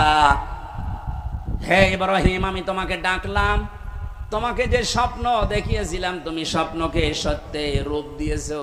তুমি শুধু না, ইন্না কাযালিকা নাজিজিল মুহসিনিন, কিয়ামত পর্যন্ত যারা মুহসিন বান্দা তাদেরকে আমি আল্লাহ এইভাবে পুরস্কার দেব। হয়তো 2732 জন মানুষ জীবন দিয়ে গেল এই বাংলাদেশের বৈষম্য দূর করার জন্য, এদের জীবন পর্যন্ত কোরবানি করে গেল। এখন যারা আসবেন দায়িত্বে, ইব্রাহিমের ভূমিকা পালন করা লাগবে। যারা আমরা এখন জনগণ বেঁচে আছি, অন্তত আমরাও কিন্তু এই 2732 জনের ভেতরে পড়ে যেতে পারতাম। আল্লাহ আমাদেরকে এখন ওর ভেতরে না ফেলে বাঁচিয়ে রেখেছেন। এই মুহূর্তে আহ্বান জানাচ্ছি, দল মত সব ভুলে যান, জাতি বর্ণ ধর্ম নির্বিশেষে ইসমাইল নবীর ভূমিকায় আসেন। আমার আল্লাহ তার বিধান এই দেশে কায়েম করে দেবে। আর যেহেতু সময় 22 দিন আছে, আমরা চাই এই 22 দিনের ভেতরে দেশটা যেন পরিবর্তন হয়ে যায়। ইব্রাহিম আর ইসমাইলের ভূমিকা আমরা যদি সত্যি দেখাতে পারি, আর এটা অত সহজ না, এই জন্য আল্লাহ কাযালিকা নাজিসিল মুহসিনিন এটা দেওয়ার পরে জানিয়েছেন, ইন্না হাদা লাহুয়াল বালাউল মুবিন, অবশ্যই এটা সুস্পষ্ট বিশাল পরীক্ষা। এই বিশাল পরীক্ষা আমাদের সামনে যেহেতু চলে এসেছে, এই কঠিন পরিস্থিতিতে আমাদের উচিত হবে পৃথিবীতে সবচাইতে প্রিয় যেমন ইসমাইল ছিল, আমাদের জীবনেও সবচাইতে প্রিয় যা আছে সেগুলো সামনে এখন পেশ করা লাগবে। সূরা আলে ইমরানের 92 নম্বর আয়াতে সেইটাই আল্লাহ জানিয়েছেন, লান তানালুল বিররা হাত্তা তুনফিকু মিম্মা তুহিব্বুন, কখনোই নেকি পাবে না। এখানে লান তানালুল বিররা দিয়েছেন। বিররুন শব্দের অনেকগুলো অর্থ আমি পেয়েছি। বিররুন মানে নিজেকে সৎ কাজের জন্য বিলিয়ে দেওয়া। বিররুন মানে এটা জান্নাতের একটা বাগানের নাম। বিররুন মানে নেক কাজ। বিররুন মানে জনকল্যাণে নিজেকে সম্পৃক্ত করা। এটা ইবনে কাসিরের বর্ণনা বলছি। আল্লাহ বলেন কখনোই নেকি পাবে না, কখনোই জান্নাত পাবে না, কখনোই জান্নাতের পরিপূর্ণ নাজ নিয়ামত তোমার ভাগ্যে জুটবে না যতক্ষণ সবচাইতে প্রিয় জিনিস তুমি আল্লাহর জন্য না দেবে। এই পৃথিবীতে এখন আমাদের কাছে বলেন তো সবচাইতে প্রিয় জিনিস কি? যে যেখানে আছেন তার কাছে সবচাইতে প্রিয় হবে তার জীবনটা। কথা বলেন না কেন? বলেন বলেন। আমাদের জীবনটাই যদি সবচাইতে প্রিয় হয়, এইটাও যদি আল্লাহর রাস্তায় পরিপূর্ণভাবে না দিলে, আমার আল্লাহ নেকি পূর্ণাঙ্গ না দেন, সওয়াব পূর্ণাঙ্গ না দেন, তাহলে জীবনের বাকি যে মহাব্বত একেবারে সর্বোচ্চ চূড়ার পাশ থেকে আস্তে আস্তে যেগুলো একটু নরমালে আছে, এগুলো তো মাস্ট বি আল্লাহর জন্য দেওয়াই লাগবে। এই জন্য এখন থেকে আমার সময়, আমার চিন্তা ভাবনা সব কিছু কোরবানি করার জন্য প্র্যাকটিস করেন। যেহেতু মাত্র 22 দিন আছে এবারের কোরবানি, আর এই গত বছরের কোরবানির মতো যেতে দিতে চাই না। এমন কোরবানি করব বাংলাদেশে কোরবানি যেন ইতিহাস হয়ে থাকে। আলিকুল্লি উম্মাতি জাআলনা মানসাকাল লিয়াযকুরু ইসমাল্লাহি আলা মা রাযাকাহুম মিন বাহিমাতিল আনআম। সূরা হজের 34 নম্বর আয়াতে আল্লাহ জানিয়েছেন, প্রত্যেকটি জাতির জন্য আমি কোরবানির বিধানটা দিয়েছিলাম। আদম নবী থেকে আরম্ভ হয়েছে, আজকে পর্যন্ত চলছে, কিয়ামত পর্যন্ত এই বিধান চলবে। কি এমন গুরুত্বপূর্ণ বিধান যে এতদিন আছে, এখনো চলছে, চলবে? কি আছে এর ভেতরে? আমরা দেখি কোরবানি মানে বিশাল গরু জবাই করে খেয়ে ফেলা। না ভাই, এটার নাম কোরবানি না। লা ইয়ানালাল্লাহু লুহুমুহা ওয়ালা দিমাউহা ওয়ালাকিন ইয়ানালুহুত তাকওয়া মিনকুম। তোমাদের রক্ত, গোশত, চর্বি, চামড়া এগুলো আল্লাহর কাছে যায় না, যায় শুধু তোমাদের ভেতরের তাকওয়া। কোরবানির আসল উদ্দেশ্য কিন্তু তাকওয়া। এখন এই তাকওয়াটা নিয়ে আমাদের দেশে ভেজাল আছে। আমরা শুধু পোশাকের তাকওয়া খুঁজি। তাকওয়া মানে যোগ্য। কি বললাম? বলেন বলেন। তাকওয়া মানে যোগ্যতা সম্পন্ন আপনাকে হওয়া লাগবে। সুতরাং এই দেশে যে যে জায়গায় আমরা আছি, ওই জায়গায় আমাদেরকে যোগ্যতা সম্পন্ন হওয়া লাগবে সৎভাবে।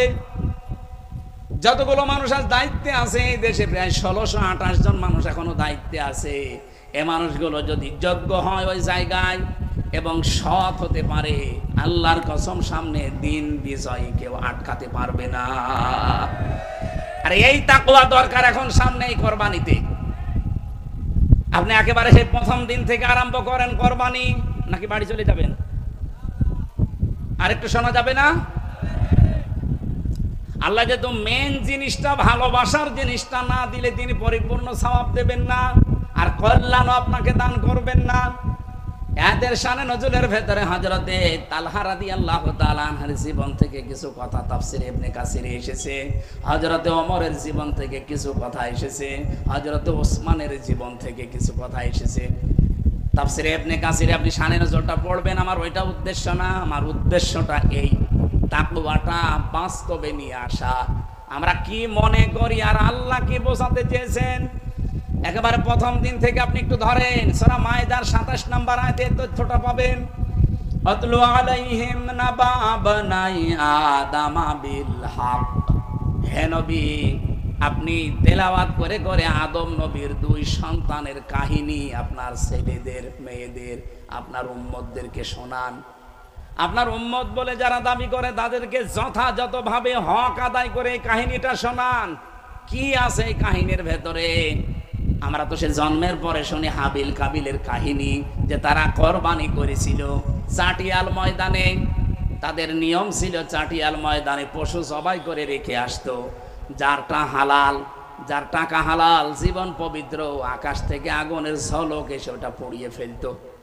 আর যার হারাম টাকা তার তা পড়তো না।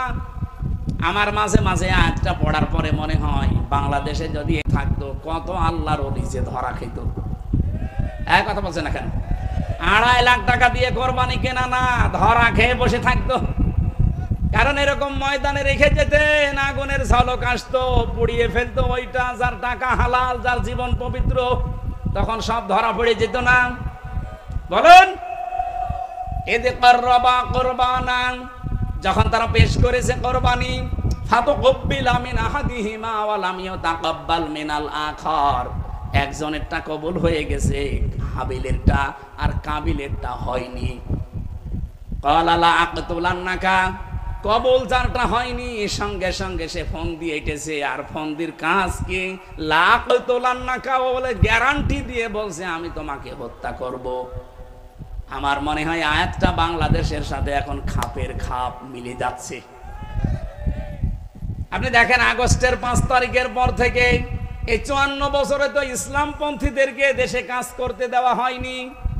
আগস্টের ৫ তারিখে একটু পরিবেশ পেয়ে আমরা যারা আজ নিজেদের চরিত্র, নিজেদের অ্যাক্টিভিটিস, নিজেদের কাজকর্ম জানান দিতে পারি, মানুষের সাথে মিশতে পারি, সময় দিতে পারি, কাজে লাগাতে পারি, এই ৯ মাস ৫ দিনের ব্যবধানে যে অবস্থা দাঁড়িয়েছে এই দেশে, আপনি একটু খেয়াল করে দেখেন।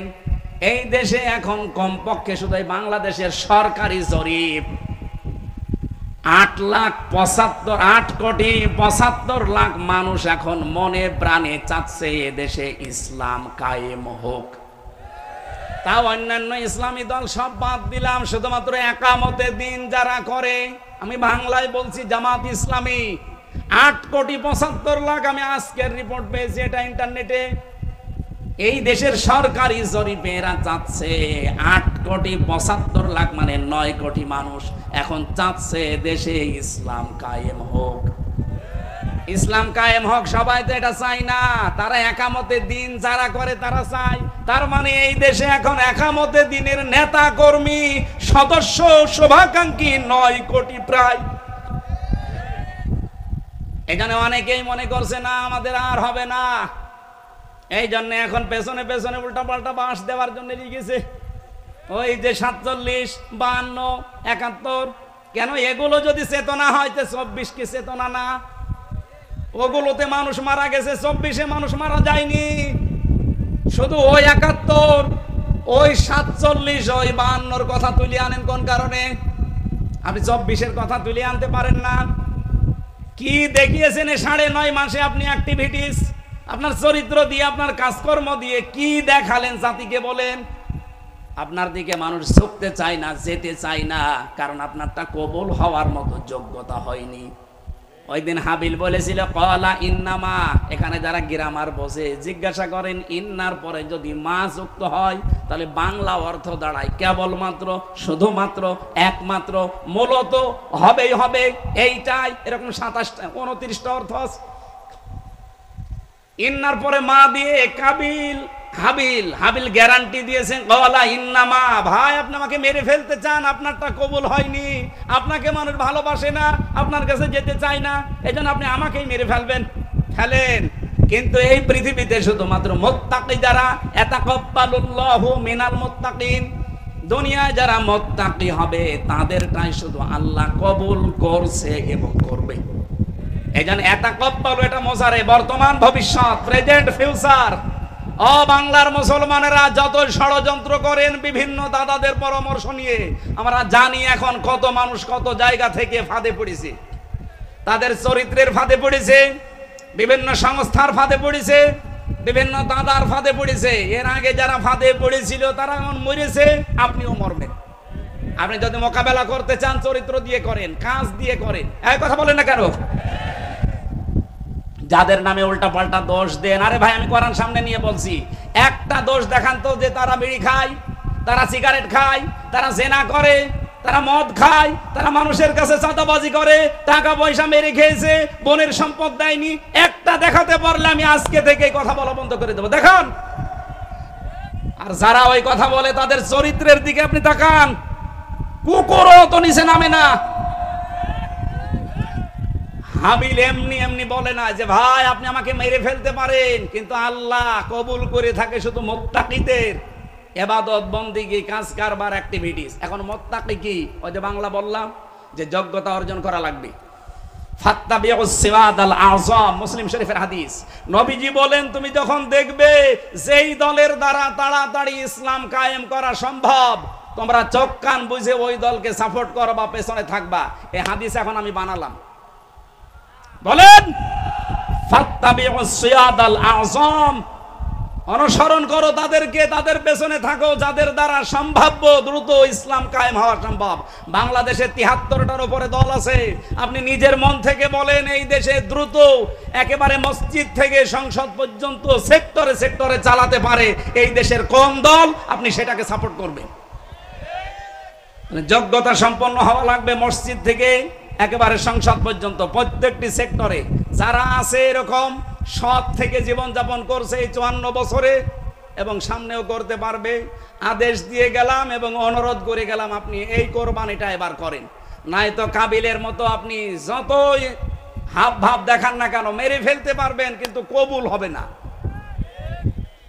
হাবিল ওই দিন বলেছিল লাইম বাসাত্তা ইলাইয়া এদাকা লিতাকতুলানি মা নাবি বাসিতি ইয়াদি ইলাইকা আকতুলাক লি আকতুলাক ইন্নী আখাফুল্লাহ রাব্বাল আলামিন।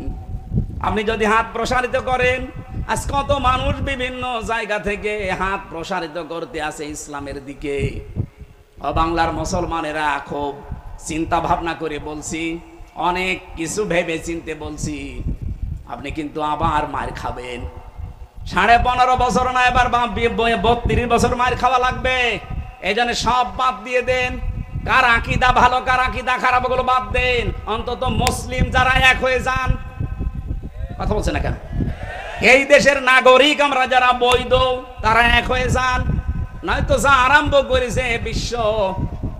আপনি কি মনে করছেন শুধু আমাদের প্রতিবেশীরাই হারামি? না, আরো হারামি আছে। সব হারামি এখন এক হয়ে যাচ্ছে। আমাদের উচিত হবে এই মুহূর্তে এই দেশের যারা বৈধ নাগরিক সব আমার মনে হয় এক হয়ে যাওয়া দরকার। তাহলে ৫৪ বছরে ওটা যেটা করতে পারেনি সামনে কিন্তু করে ফেলবে।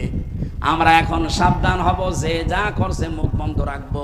লাইম বাসাত্তা ইলাইয়া এদাকা লি আকতুলাক, যদি আপনি হাত প্রসারিত করেন আমাকে মেরে ফেলার জন্য, কত কিছু প্রসারিত করছেন করেন, আমরা চুপ করে আছি। আমরা চাই আগামীতে কোরআনকে তার জায়গা মতো পৌঁছিয়ে দিয়ে একবারে মুখ খুলবো। একবারে মুখ খোলা যাবে না। ইন্নী আখাফুল্লাহ রাব্বাল আলামিন, অবশ্যই আমি ভয় করি কাকে? ভয় মানেই তো আমরা বুঝি না তাকওয়া মানে।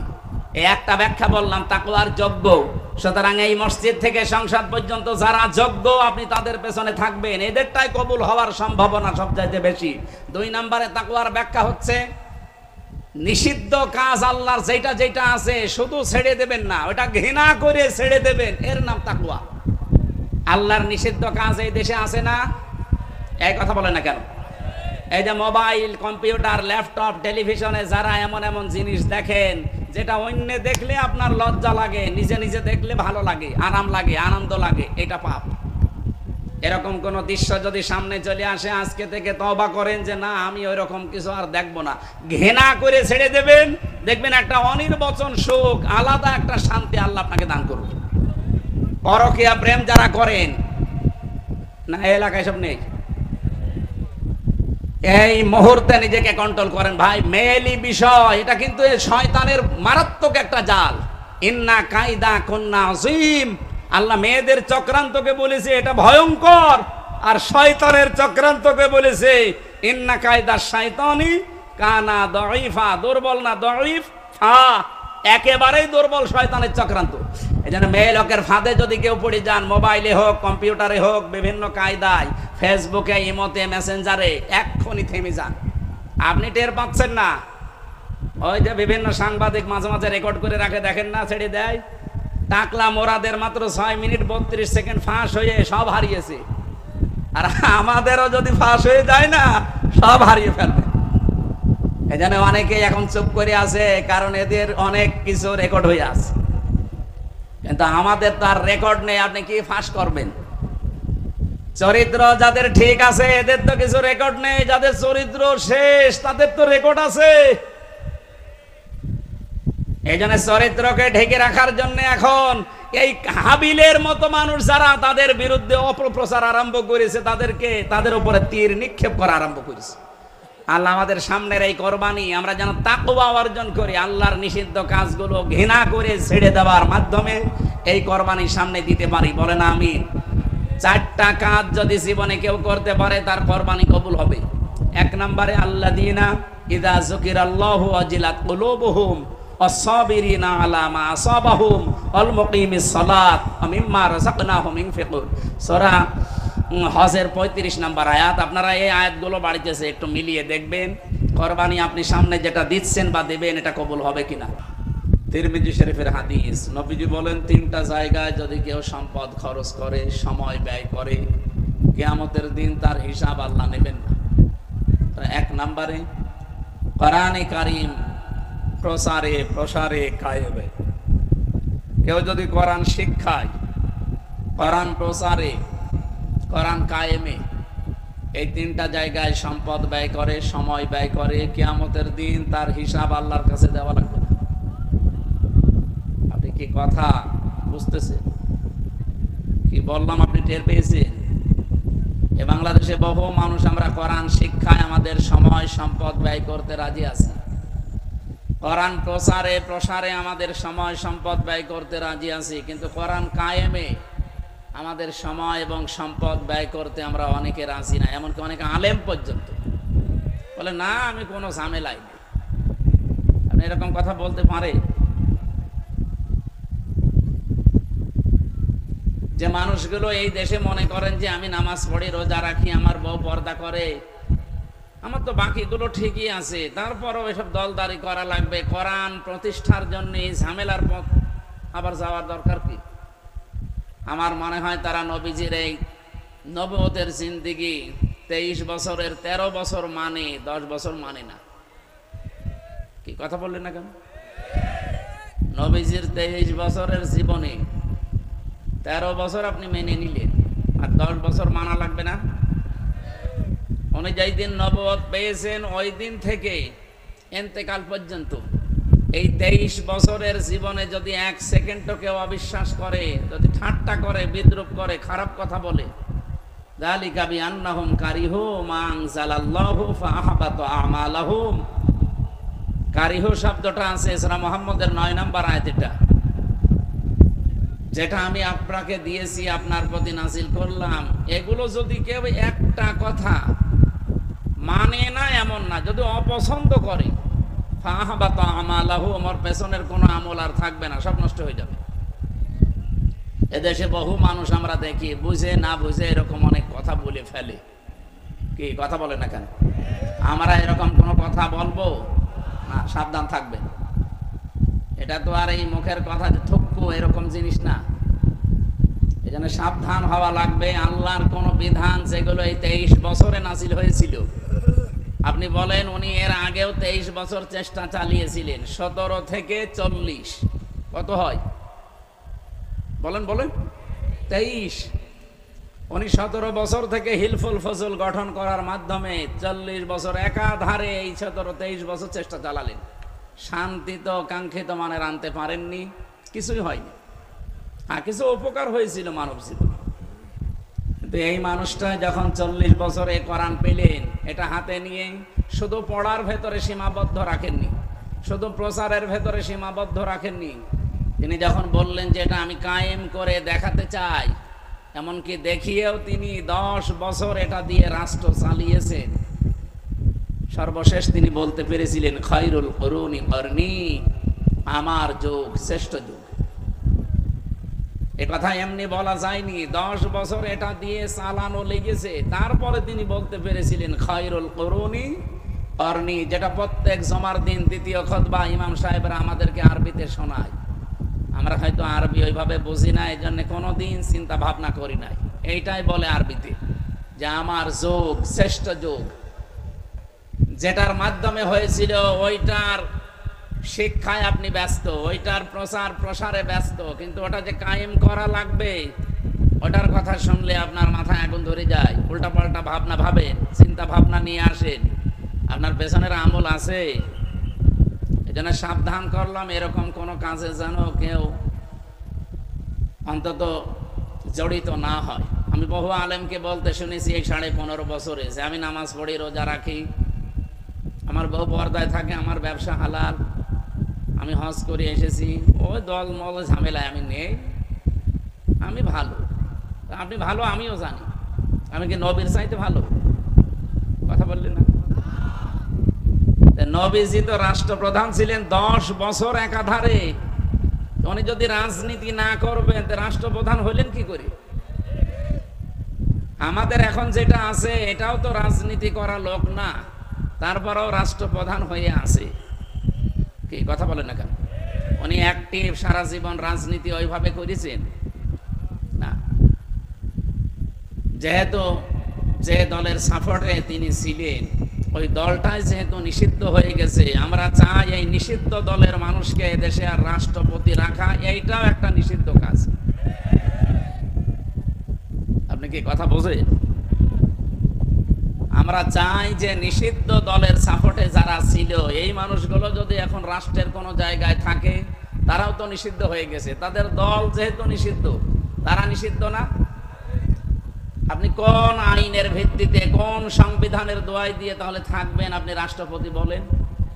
এই জন্য দেশের সবার পক্ষ থেকে আমি মনে হয় আহ্বান জানাতে পারি যে আপনি তাড়াতাড়ি বিদায় নিন। আপনার মতো চুপ করে বসে থাকা মানুষ আর দরকার নেই।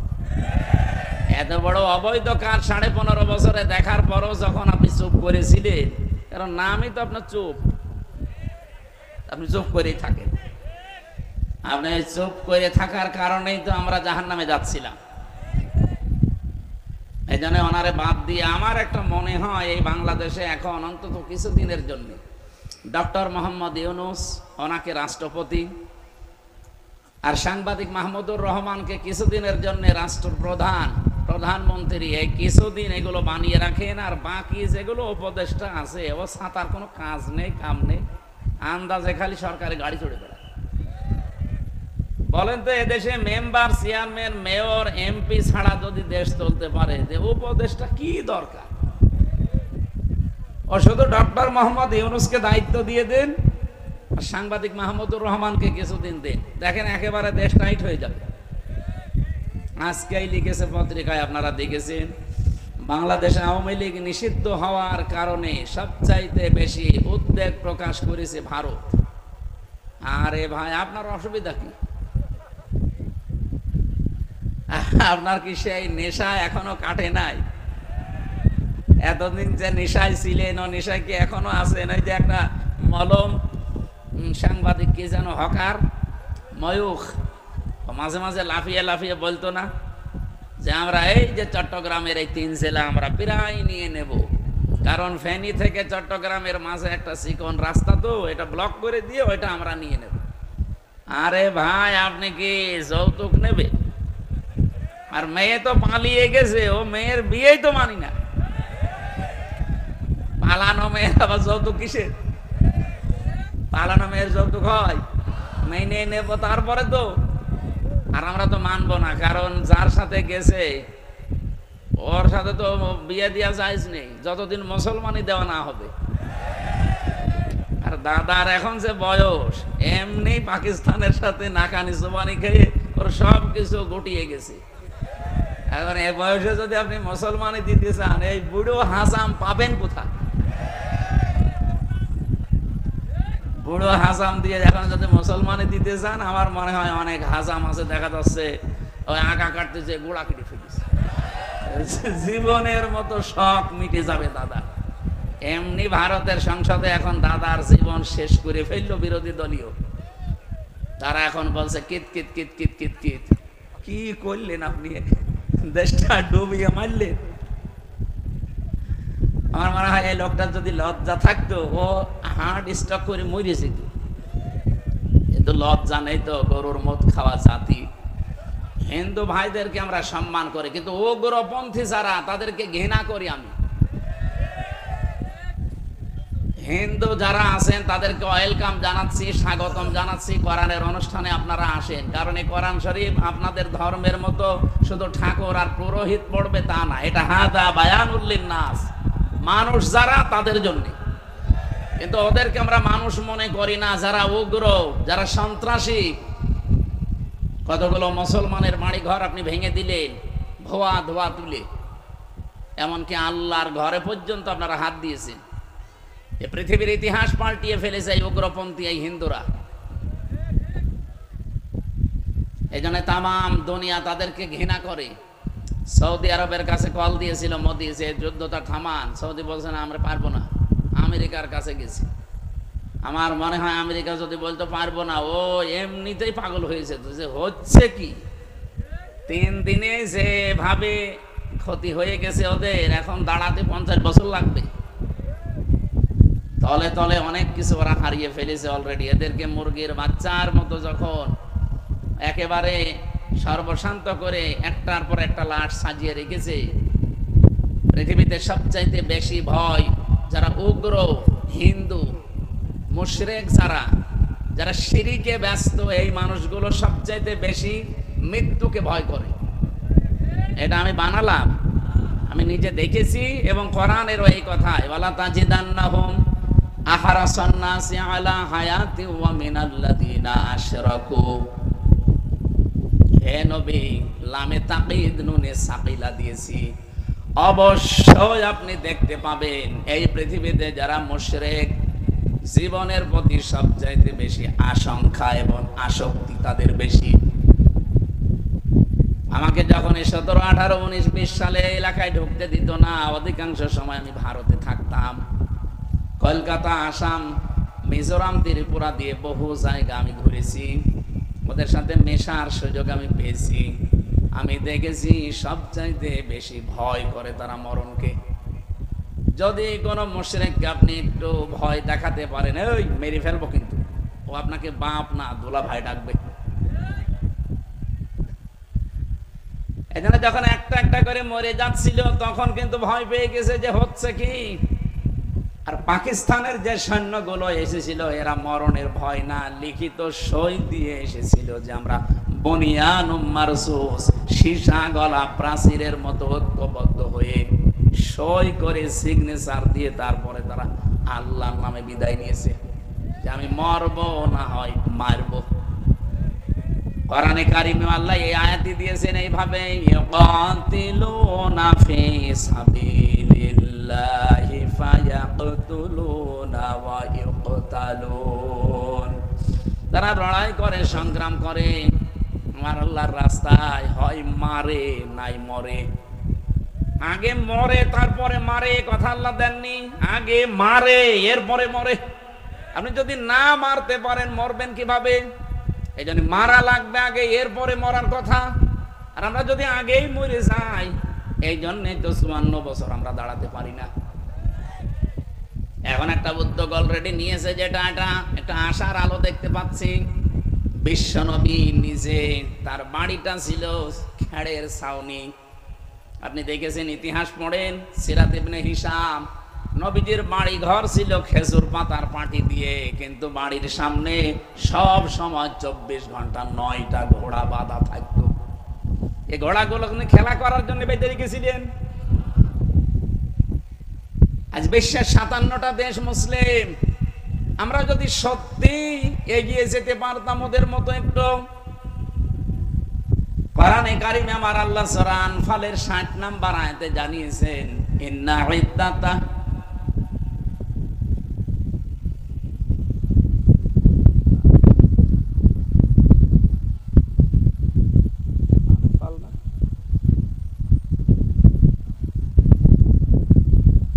ওয়া আ'ইদ্দু লাহুম মাস্তাতা'তুম মিন কুওয়াতিন ওয়া মির রিবাতিল খাইলি তুরহিবুনা বিহি আদুওয়াল্লাহি ওয়া আদুওয়াকুম ইলা আখির আয়াত। আল্লাহ পাক বলেন, প্রস্তুতি নাও, প্রস্তুত রাখো। ঘোড়ার কথা এখানে আছে। ওই জামানায় যেহেতু যুদ্ধ ঘোড়া দিয়ে হতো, এজন্য আল্লাহ খয়েল দিয়েছেন। তাফসিরে খয়েলের ব্যাখ্যা শুধু ঘোড়া, এখন আপনি আধুনিক তাফসিরে পাবেন না। ঘোড়া মানে এখন, খয়েল মানে এখন অ্যাটম বোম, খয়েল মানে এখন কম্পিউটার, খয়েল মানে এখন এই যে আধুনিক যে সমস্ত অস্ত্র শস্ত্র বের হচ্ছে এইগুলো।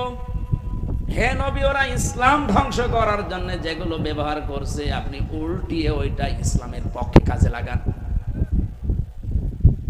পাকিস্তান যতটুকু শক্তি উপার্জন করেছে, ইরান যতটুকু করেছে, তুরস্ক যতটুকু করেছে, বিশ্বের 57টা মুসলমানদের যদি এইভাবে এগিয়ে যেত, এই 54 বছরে আমাদের প্রতিবেশী নামে কলঙ্ক এরা আমাদেরকে দাবিয়ে রাখতে পারতো না।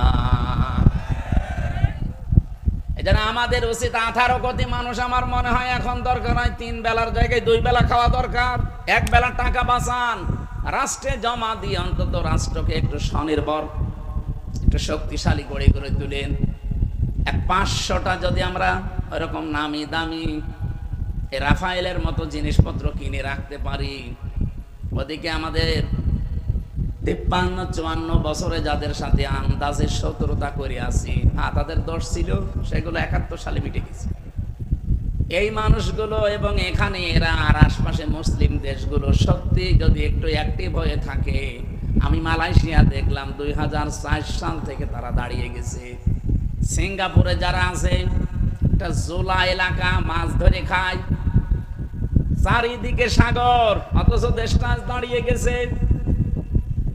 আমরা 54 বছরে দাঁড়াতে পারি না, ওরা মাত্র 2004 সাল থেকে 25-21 বছরে দাঁড়িয়ে গেল। আজ বিশ্বের ভেতরে 10টা দেশ যদি কেউ গণনা করে, সিঙ্গাপুরকে 10 নম্বরে রাখা লাগবে। উন্নত বিশ্বের সাথে তাল মিলিয়ে মালয়েশিয়া দাঁড়িয়ে যায়, থাইল্যান্ড দাঁড়িয়ে যায়, আমরা কোথায় আছি? আমি যে কথা আপনাদেরকে বোঝাতে চাই এখান থেকে, এ বাংলার মুসলমানেরা, আল্লাহ পাক আমাদেরকে কোরআনে কারীম যেহেতু শুধু প্রচারের জন্য, শুধু পড়ার জন্য দেয়নি, এটা দাঁড় করানোর জন্যও দিয়েছেন, কায়েম করানোর জন্য, বিজয় করার জন্য। নবীজি আয়াতের পক্ষে একটা হাদিস বলছিলেন, মান ক্বারাআল কুরআনা, যে ব্যক্তি কোরআন শরীফ পড়ে। এটা আমি 3টা শব্দ নিয়ে কিন্তু আরম্ভ করেছি, শুধু কোরআন পড়লে না, পড়ার পরে আপনাকে এটা প্রচারে এগিয়ে আসা লাগবে। প্রচার মানে প্রসার করবেন, প্রচার করবেন, শিক্ষা দেবেন। শুধু নিজে পড়বেন তা না, পড়ার পরে এটা যখন প্রচারে লাগবেন, ইয়া আইয়ুহার রাসূল বাল্লিগ মা উনজিলা ইলাইকা মির রাব্বিক, হে রাসূল আপনি প্রচার করেন, তাবলীগ করেন, প্রচার করেন, প্রসার করেন, ছড়িয়ে দেন, ঘোষণা দেন, জানিয়ে দেন। কি জানাবেন? মা উনজিলা ইলাইকা মির রাব্বিক, যেটা আপনার রব আপনার প্রতি নাযিল করেছে, তার নাম কি? বলেন বলেন। সুতরাং কোরআনের প্রথম হচ্ছে ইকরা বিইসমি রাব্বিকাল্লাযী খালাক, পড়ো আগে, পড়ার পরেই দ্বিতীয় এটা প্রচার করো। 3 নম্বরে কোরআন শুধু প্রচার করলেই হয় না, নবী যে জন্য পড়ার পরের শব্দ দিয়েছেন, মান ক্বারাআল কুরআনা ফাস্তাযহারাহু, এখানে মাঝখানে ফা আছে, এর পরের শব্দ হচ্ছে এজাহার। এখানে আমার মনে হয় অনেক মানুষ কথা বলবে, এজহার মানে স্পষ্ট করা, এজহার মানে প্রকাশ করা না। এজহারের আধুনিক অর্থগুলো আপনি দেখবেন তাফসিরে, এবং এই যে আধুনিক যারা ডিকশনারি লেখে আরবিতে, আধুনিক ডিকশনারি গুলো আমি বাইরের দেশগুলো থেকে এখন গিয়েছি, আমাদের দেশের সাথে আমি মিল পাইনি। কয়েকদিন আগে মালয়েশিয়া, কয়েকদিন আগে সৌদি আরব, এই সমস্ত দেশগুলোতে যে লাইব্রেরিতে, এমনকি বাহরাইনে, এই দেশগুলোর লাইব্রেরিতে ঢুকে আমি এই শব্দটার ব্যাখ্যা খুঁজছিলাম, দেখি আধুনিক কিছু পাওয়া যায় কিনা। হ্যাঁ, তারা দিয়েছে এজহার মানে শুধু বিজয়, এজহার মানে শুধুমাত্র প্রচার করা না, প্রকাশ করা না, স্পষ্ট করা না, এজহার মানে বিজয় করা। এজহার মানে আল্লাহর নবী এখানে জানাতে চেয়েছেন, যারা কোরআন পড়ে, কোরআন বোঝে, কোরআন প্রচার করে এবং কোরআনকে এজহার করার চেষ্টা করে, ফাহাল্লা হালালাহু ওয়া হারামা হারামাহু, এর ভেতরে হালালকে হালাল জেনে আঁকড়িয়ে ধরে আর হারামকে হারাম জেনে ছেড়ে দেয়। শব্দের দিকে খেয়াল করেছেন একটু? আমি আলেমদেরকে বলছি, দুই জায়গায় আপনি ফা পেলেন। এখানে কোন শব্দ আল্লাহ যেমন খেলা করার জন্য দেয়নি, নবীজিও কোন শব্দ অনর্থক বলেননি। মান করাল কোরআন দেওয়ার পরে ফাস্তাজাহারহ না দিয়ে এজাহার শব্দ দিয়ে আল্লাহর নবী কথা বলতে পারতেন। এত শব্দগুলো বৃদ্ধি করলেন কেন? ফাস্তাজাহারহ, এখানে তা আছে বেশি, ফা আছে বেশি। বাব অনুযায়ী আমরা জানি আরবি গ্রামারে যে শব্দের সংখ্যা মানে অক্ষর যত বেশি বেড়ে যায় তার গুরুত্ব তত বেশি বেড়ে যায়। এখানে আল্লাহর নবী শব্দগুলো বাড়িয়েছেন। ফাস্তাজাহারাহু, ফা শব্দের 19টা অর্থে ব্যবহার হয়, আমরা পেয়েছি বালাগাত মান থেকে। যারা বালাগাত মানতে পড়ে বোঝায়, দেখবেন ফা 19টার ভেতরে 13 নাম্বার কায়দায় লেখা আছে। বালাগাত মান থেকে 22 নাম্বার পৃষ্ঠা, চ্যাপ্টার 22 নাম্বার পৃষ্ঠায় দেখেন 13 নাম্বার কায়দা। আমি যা পড়ি কোট করে রাখি। 13 নাম্বার কায়দায় লিখেছে, এই পৃথিবীর ময়দানে যে শব্দ আপনি বলতে চান আগে পরে, আগেরটা বলার পরে যদি মাঝখানে ফা জুড়ে দেন, তাহলে আগেরটা যেটা বললেন ওর ব্যাখ্যা ফা দিয়ে যদি জানাতে চান, মাস্ট বি, ওটা ঘটবেই। মান করাল কোরআন দেওয়ার পরে নবীজি থেমে যেতে পারতেন। যে ব্যক্তি কোরআন পড়ে, হ্যাঁ কোরআন পড়লেই তো সওয়াব হয়, এক একটা করে 10টা নাকি, নবীজি ফজিলের কথা বলতে পারতেন। কেন নবীজি কথা বাদ দিয়ে হঠাৎ আলোচনার ধরনই পাল্টিয়ে ফেললেন? যে ব্যক্তি কোরআন পড়ে, পড়ার পরেই তিনি বললেন ফাস্তাজাহারাহু, এবং একে এজহার করার চেষ্টা করে। আমি এজহারের ব্যাখ্যা যেটা বললাম এটা আধুনিক ব্যাখ্যা। আগের যারা হাদিসের ব্যাখ্যা লিখেছে তাদের হয়তো আপনি দেখবেন এজহার মানে তারা কোরআনে কারিমকে এখানে স্পষ্ট করা অথবা কোরআনে কারিমকে কায়েম করা, এরকম কিছু লিখেছে।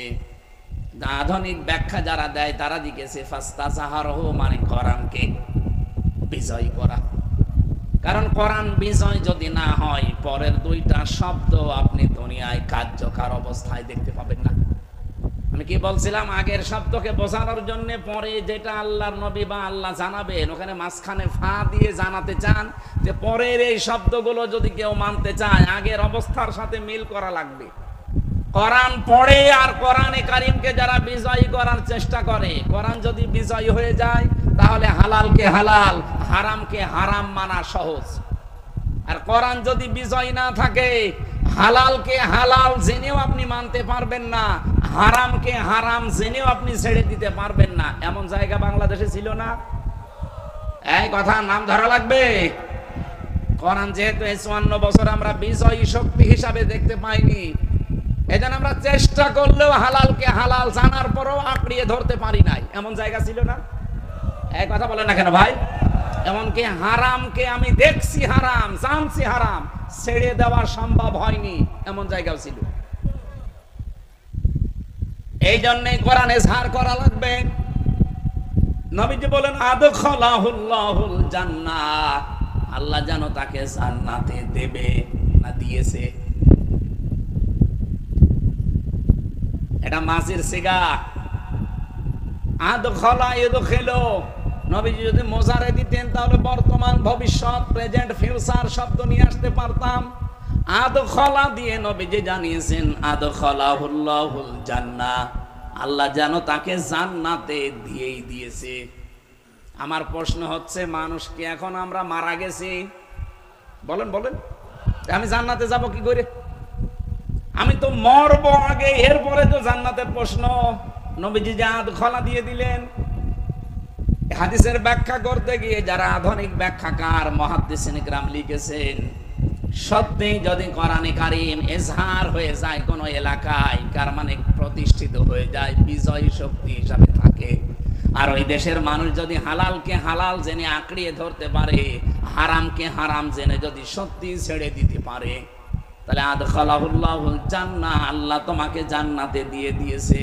তার মানে তুমি এমন একটা দেশ, এমন একটা সমাজ, এমন একটা পরিবার, এমন একটা এলাকায় বসবাস করবা, তুমি মনে করবা আমি জান্নাতে আছি। আমরা ওই রকম একটা দেশ চাই না? কথা বলেন, কথা বলেন।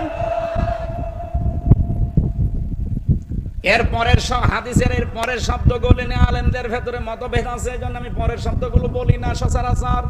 আশাফাহু ফি আশারাতিন মিন আহলি বাইতিহি, এ পর্যন্ত ঠিক আছে, যে সুপারিশ করে সে আহল পরিবারের 10 জন মানুষকে আল্লাহর জান্নাতে নেবে। কাদের? ওয়াজাবাত লাহুন নার কুল্লুহুম কদ ওয়াজাবাত লাহুন নার, যাদের প্রত্যেকের উপরে জাহান্নামে যাওয়ার ফয়সালা আল্লাহ দিয়ে দিয়েছিল। আপনি কত বড় কথা চিন্তা করলেন যে জাহান্নামে আপনি যাবেন। এরকম মানুষকেও যারা কোরআনে কারীম পড়ে, কোরআন যারা বোঝে, কোরআন যারা প্রচার করে, কোরআন যারা এজহার করার জন্য, বিজয় করার জন্য সমাজে চেষ্টা চালায়, এই মানুষগুলো যখন হালালকে হালাম জেনে মারবে, হারামকে হারাম জেনে ছেড়ে দেওয়ার পরিবেশ পেয়ে যাবে, অত জান্নাতে যাবেই। এমনকি 10 জন মানুষকে এসে জান্নাতে নিয়ে যাওয়ার উপযুক্ত হয়ে যাবে। বলেন সুবহানাল্লাহ। আজকে মুসাফির অবস্থায় দোয়া করছি, দোয়া চাচ্ছি, সারাটা জীবন যেন আমাদের কোরআন প্রচারে, কোরআন প্রসারে, কোরআন কায়েমে, কোরআন বিজয়ী করা হিসাবে আমাদেরকে আল্লাহ সময় আর সম্পদ ব্যয় করার তৌফিক দেন। বলেন আমিন। কয়টা জায়গায় সম্পদ খরচ করলে? বিসমিল্লাহির রহমানির রহিম।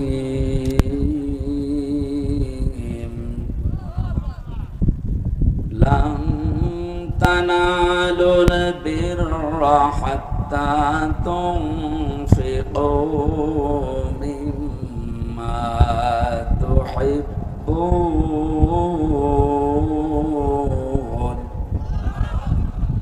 ওয়া মা তুনফিকু মিন শাইইন ফাইন্নাল্লাহা বিহি আলীম। সাদাকতা ইয়া রাব্বানা। عن أبي هريرة رضي الله تعالى عنه قال قال النبي صلى الله عليه وسلم القجس من دان نفسه وعمل لما بعد الموت والعاجز من أتبع نفسه هواها وتمنى على الله رواه الترمذي. وقال تعالى في شان حبيبي ما كان محمد أبا أحد من رجالكم ولكن رسول الله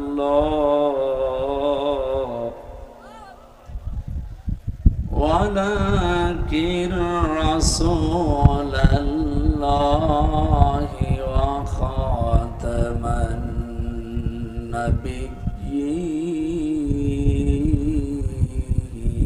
النبيين.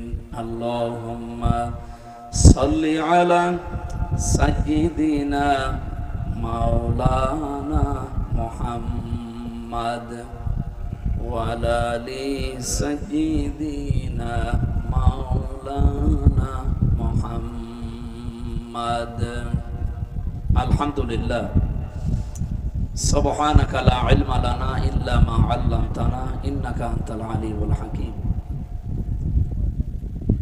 এখানে দাঁড়িয়ে থাকা যাবে না ভাই, তাড়াতাড়ি বসুন বসুন বসুন বসুন।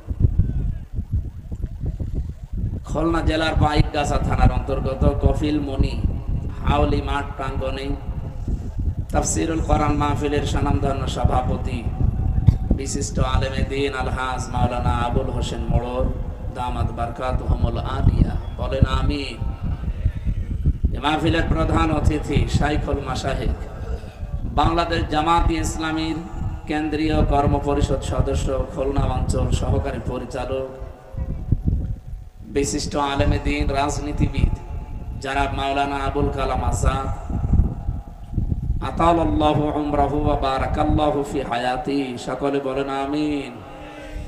মাহফিলের বিশেষ অতিথি বাংলাদেশ জাতীয়তাবাদী দল বিএনপির পাইকগাছা উপজেলা শাখার সম্মানিত আহ্বায়ক বিশিষ্ট চিকিৎসাবিদ জনাব ডাক্তার মোহাম্মদ আব্দুল মজিদ, এতক্ষণ যারা আলোচনা রাখলেন মাওলানা হাফিজুর রহমান জিহাদি, মাওলানা আব্দুল হান্নান ওমর, অন্যান্য সম্মানিত ব্যক্তিবর্গ, সামনে বসা মুসলমান ভাইরা, পর্দার আড়ালের সম্মানিত মা এবং বোনেরা, প্রশাসনের ভাইরা, প্রাণ প্রিয় খুলনাবাসী, আল্লাহর দরবারে শুকরিয়া জানাচ্ছি যিনি কোরআনের পেছনে কিছু সময় ব্যয় করার সুযোগ দিলেন। জবান খুলে খুশি হয়ে বলেন আলহামদুলিল্লাহ।